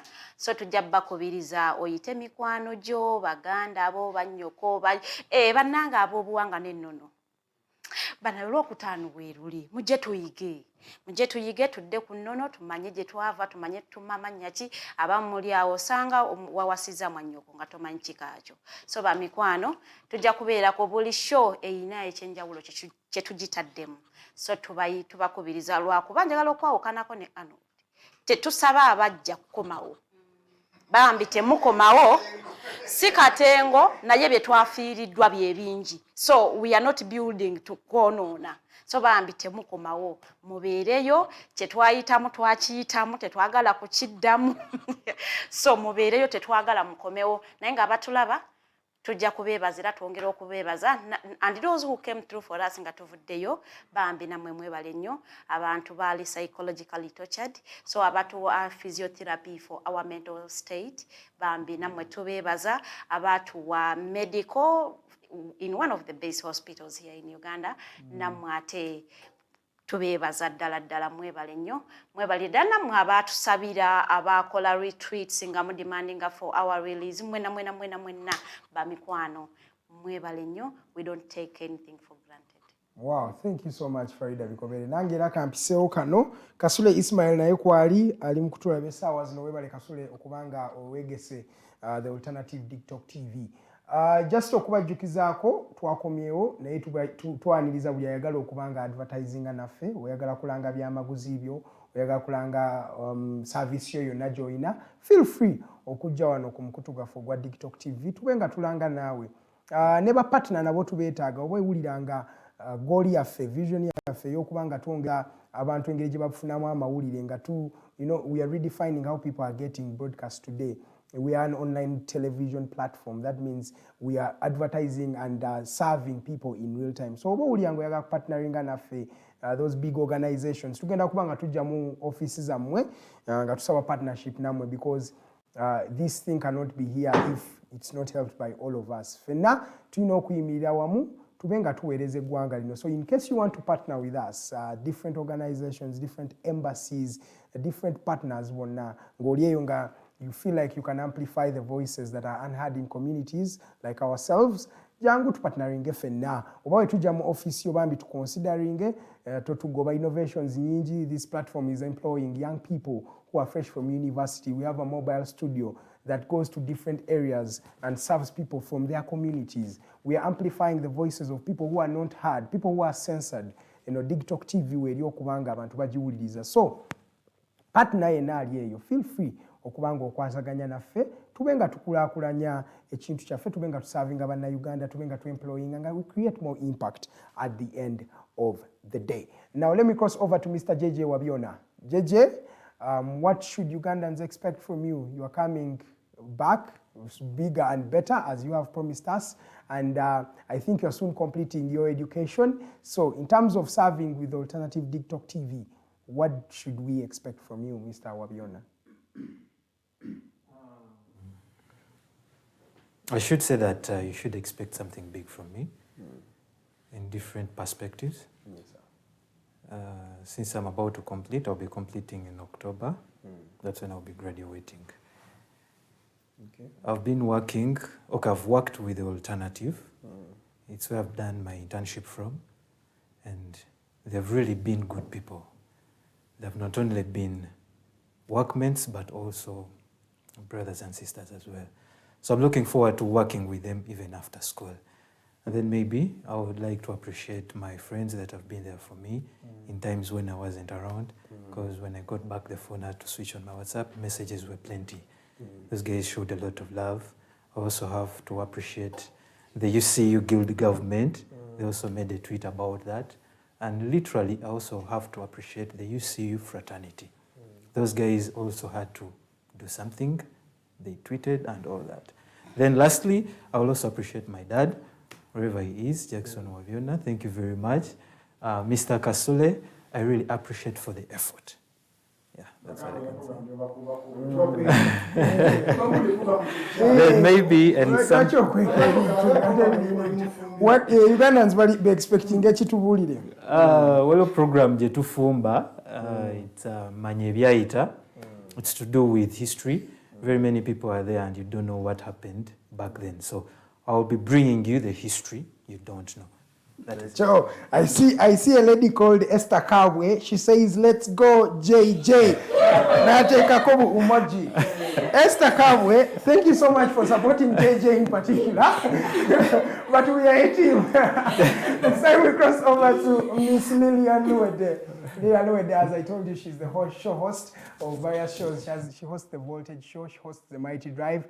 She also hosts Riso Ly'omukulu that happens every Sunday. So from your department, Miss Luede, what should the people expect from you at the end of the day? Nenzanya omukisa guno bwe batusiba gye batusibira wali abaana abato wali abakyala bali balina abaana abato actually nga bakyayonga abaana abato bano tebasobola kwogera ne bye baali balaba baali tebabitegeera so neŋŋamba nti bwe baba basobodde okusiba omwana omuto atamanyi na bigenda mu maaso atasobola kubaako kyayogera ate nze omuntu omukulu aweereddwa ne platform okubaako oba oliawo eddoboozi lyentuusa gye lirina okuba nga lituuka awo wenzijira ku programu ya Voltage tugenda kuba nga ate twongera okusensula ensonga nga bwe ziba zigenze mu maaso mu ggwanga okwogera ku nsonga ezo zennyini ezeetaaga okuba nga zoogerwako era n'okulaba nti gavumenti oba oliawo ebaako ebintu ebimu byekyusa. The Voltage tugenda kuba nga ate tubaweereza bapanalists bonna bonna weebali mwami Mayanja waali mukyala Hasasha ne mwami Kasule tugenda kubanga ate tubaweereza buli lwakutaano ssaawa emu yakawungezi mpaka ssaawa 3 ez'ekiro. Programu y'eriiso ly'omukulu wiiki eyo bwe baatusibira twalina episode ya mwami Charles James Senkubuge era ng'agenda kubanga tubuulira ku nsonga za Buluchaga naye Buluchaga oyo she ejja kubanga ekomawo mujja kubanga mugiraba bulungi nnyo mumanye Buluchaga ono bwe twava ku Buluchaga twazzaako ki ya she ejja kubanga nayo eraninga era n'abagenyi abalala bajja kubanga ati nabo shows are running. Wow. Thank you so much. A message zichaja Esther Mazena achusa statement nagamba and the team at large. Wow. And the team at large. Thank you so much. It's time for me to cross over to Mr. Kato Tumusime, Council Kato Tumusime. Musajja aweereza wano ku Alternative Digitalk ate era musajja munnamateeka omukenkufu era sebo Nga Jeremiah na yewe yetegeko kubanga ajja because we need to see him. He was part of the team. He is behind the production. Kato, what should the people expect from you? First of all, not only from in terms of serving with Alternative Digitalk, but in terms of your advocacy for law. Okubeera munamateeka waffe wano era ng'oli muweereza. Kiki abasuubira amateeka gaffe? How are we going to amplify? What at the end of the day, what do you want to see as an advocate change in the legal status of our country and of course in terms of serving with the Alternative Digitalk TV? Yeah, thank you so much. You're welcome. Maybe it's to begin with, when you were arrested, the famous posts Zigamba Alternative Digitalk journalists, and after I think when I requested my SIM card, I found a lot of messages. They were saying, all along we thought you were a lawyer, only you're also a journalist. And maybe to say to the viewers out there that Alternative Digitalk has a variety and very many people who belong to different professions. So, and advocacy. Yes. We were arrested because at some point, it's a time what is the day, what is the time.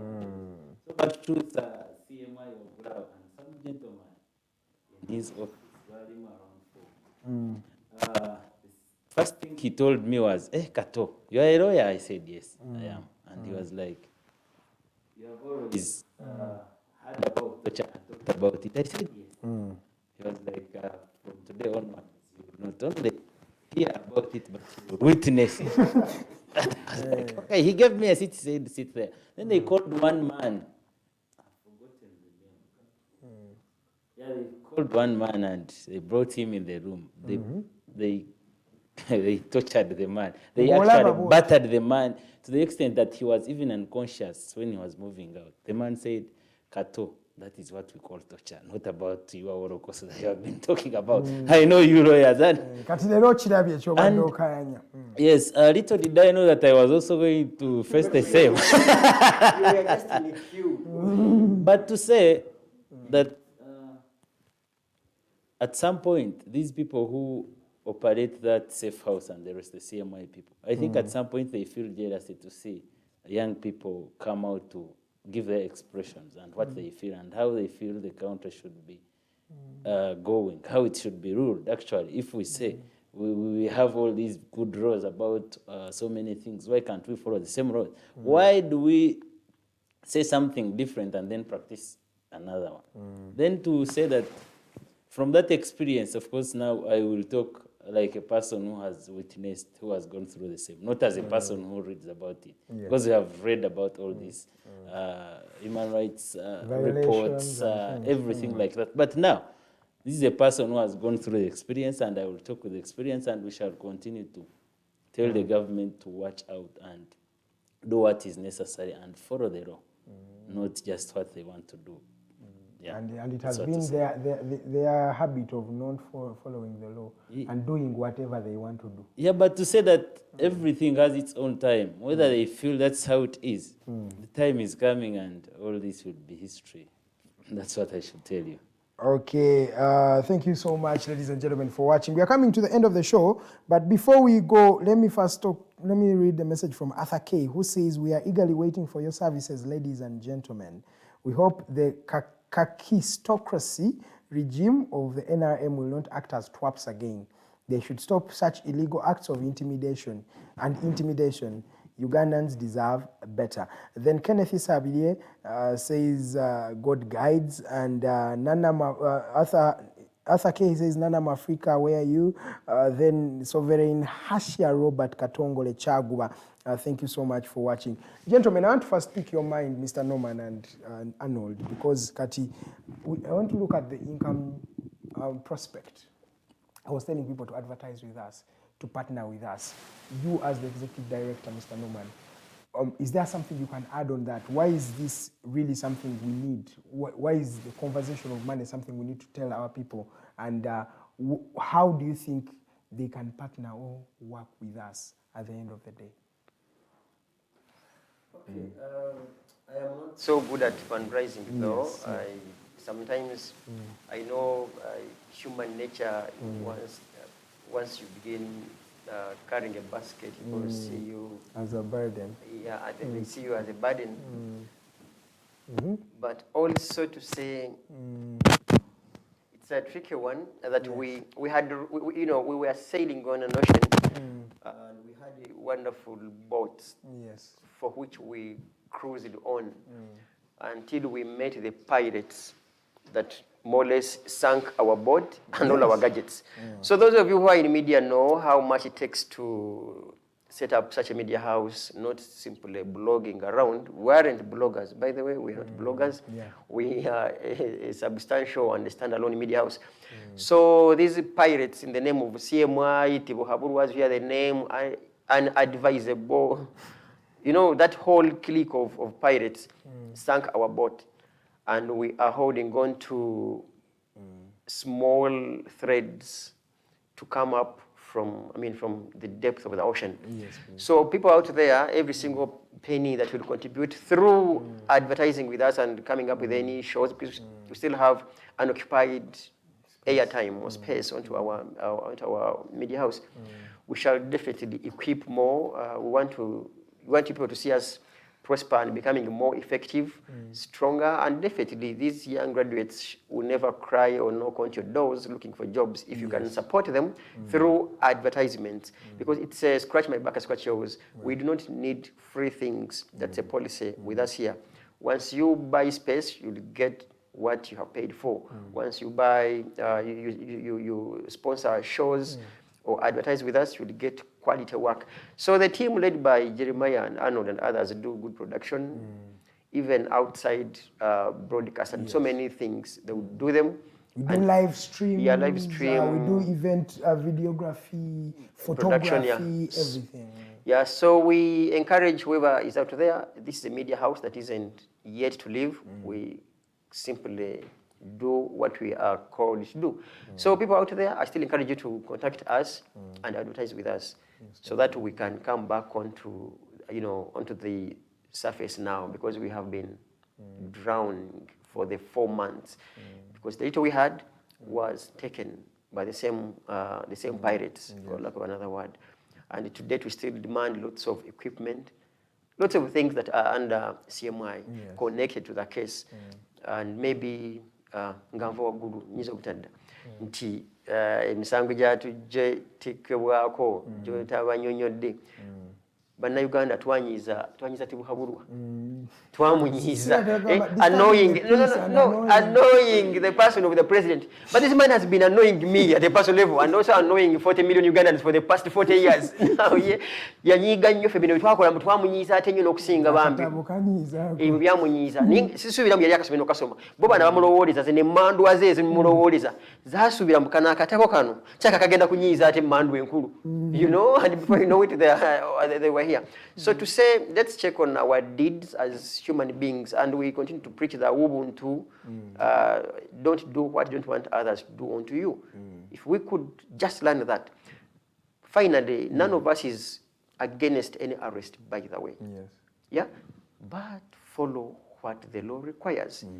You don't need to beat someone because you're already giving them a sentence. If you have arrested no man, fine. How many hours am I meant to spend in police?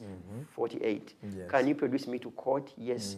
If I apply for bail, is that right? Executed? Yes. Why beat any of us? Why confiscate Jeremiah and Arnold's computers and cameras over a book which is not written by a camera, or even that computer for production, or microphones, checkbooks, water bills, agreements, tenancy agreements? You wonder whether they are heads no more in written. Notebooks from officers. Yeah, you get? Some ill-educated person was like, Kanyahamba's books were seditious in nature.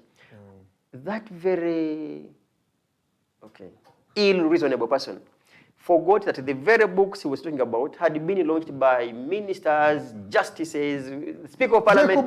By then, yeah, you remember.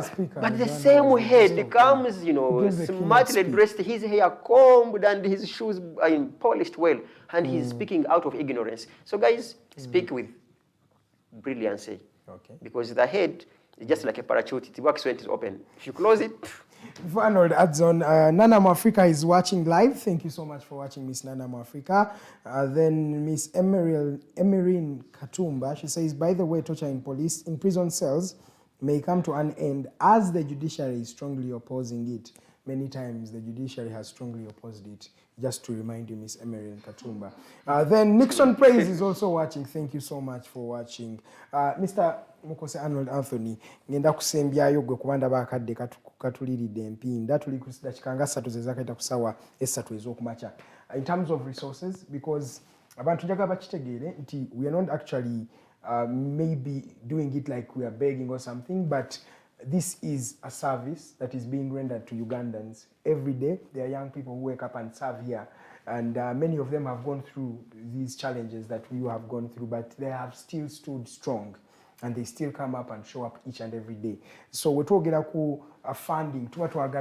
You partner with us. We champion this because what we are doing is not only for us. We are doing it for the people.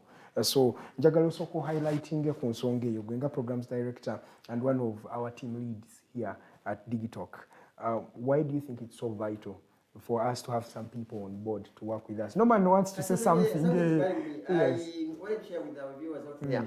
And this is a very wonderful disclaimer. Asubira okuwemula tutulaba. Yeah. If you want to kuwemula tutulaba. Sechuwa yo data. Tomulaba tomuno nereno kubanga tebiriyo. Asubire neisa ya babloga. Bambi tusonyiwe. Funa jobirabira ebintu byeyo as in tosubira kuwemula, tesubira kwatakinga muntu. We continue to do what is professional. Era fete tufuddeyo abana tulaba kasobanga bino bye bikunyumira. You know, ebitwale gwanga mu maaso. Si ono embata yabukidde seppichi tetugenda bisobola. Babita pala passe. Awo tupala passe kati pala passe wa mwebambe kadata muka saving mulabi pala passe wa mweyo ni propaganda simanyanga no tebigenda kukola. Bano era nga bwe tubaddenga timu bambi timu ya Fernambulu kufu ekuwe ebintu nga bwe bibadde tetuwayira muloko twagala following simanga twagala masa amekambo simanga views nedda tuli ku views kubanga fetumanyi tukwata empola pala passe ajja kukomera abantu batukani bamuyita mu atujja kulimbanga abantu ku macho balimbe nga bakafuna ekyencha balimbe ekyemisana n'ekyeggulo nedda batukani bakubuuka. So we are a standalone authentic non-partisan media house that is here to change the narrative of social media and also encourage young people to do what they need to do now because their generation is now, not tomorrow. By the way, most definitely. Thank you so much. Yes. First of all,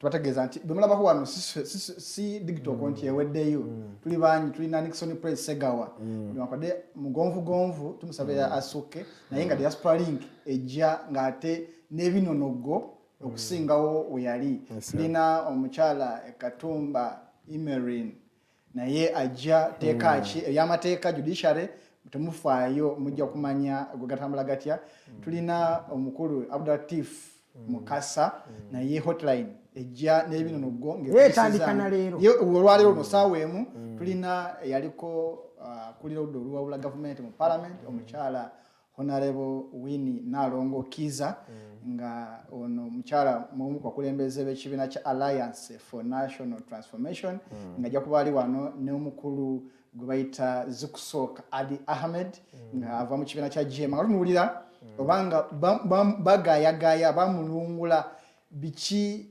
bannabyabufuzi bye balikoze okulaba nga tuvunuka crisis gye tulimu mu kaseera kano kuba ebisebisinga banenya gavumenti takoze kino Museveni takoze kino NRM bonga bali ku opposition balikoze eki wawagenza obubi biki ebirungi naye ebikoleddwa bibi okubanga tuli mu crisis so byonna ayagala okulaba saawa emu eyakawungezi ka leero onaaba obalaba akuda ku kibuzo ky'ombuuzizza so kwa byonna musomesa wange yansomesa mu primary yangamba empty sack can't stand naye ng'ojja okuba nti empty sack can't stand try to wakuita okuboda like we used not to beg naye oluvanyuma lw'ekitwagwamu of course buli muntu yona okiraba era okimanya twebaza abo abayamba on individual basis n'okubira Lydia Nakasimu n'omuga nkweza y'ettaano yita mu mbeera eno faida nkweza y'olukumi Arnold tubebaza n'abagamba abawa ng'organization ogamba organization tugidde data obw'omwezi guno tumanyi temulina tubaguliddeyo kino so tubebaza mwenna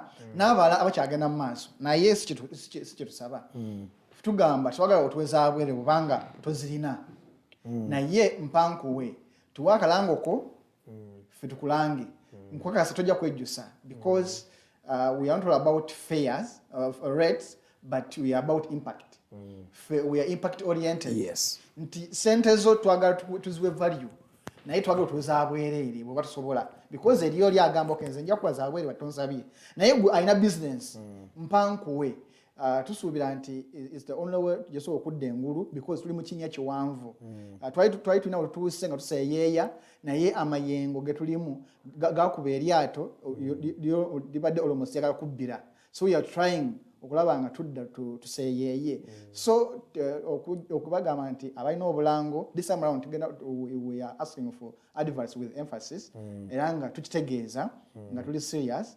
now our NGO oba organization nga is not for profit naye ng'oyagala abantu bategeere byokola our clock is still open now walina content ng'oyagala space oba broadcast oba we streamingira tulina platform naye manya content wo akyusa abantu positively bw'oba content wo wakuwemula content wo wakuvuma wakuwaayira tetumwagala ne wabanga aleeta abantu enkuyanja nga show emu etuwa abantu 10 abatujoininga tetujagala naye twagala content wo ne waba aleeta omuntu omu naye nga mu myaka 3 omuntu agidayo okulaba show eyo asigala agamba nti bagamba bwe bati then twagala we are not all about numbers but we are about changing the mindset we are offering or we are giving we are changing that of social media tuve wali gundi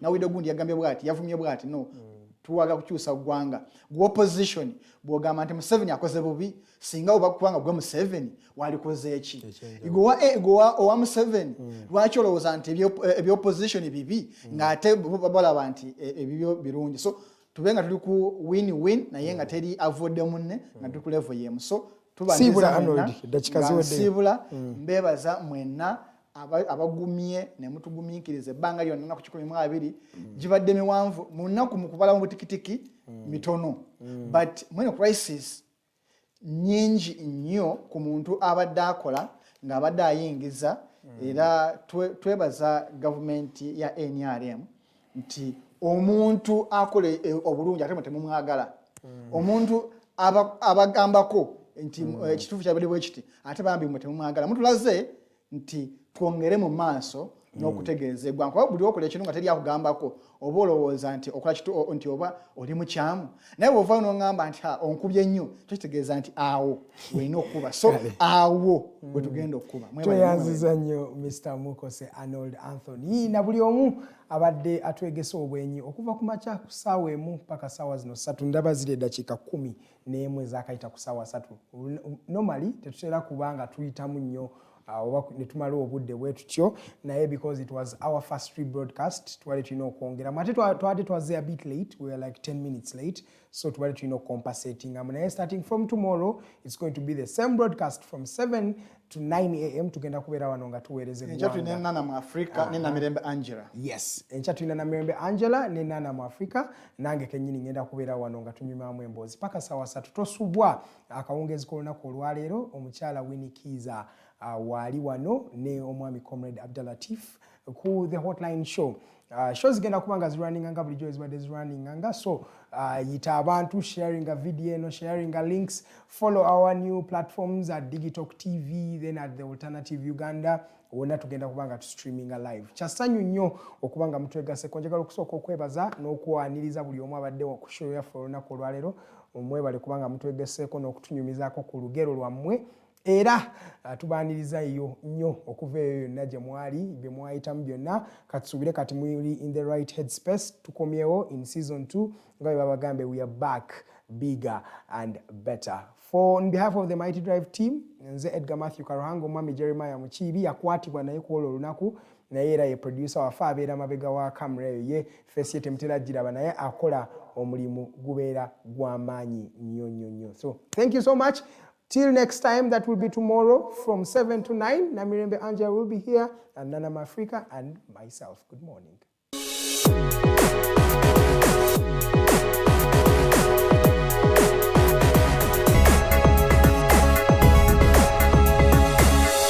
Alternative Digitalk. Real issues, real talk.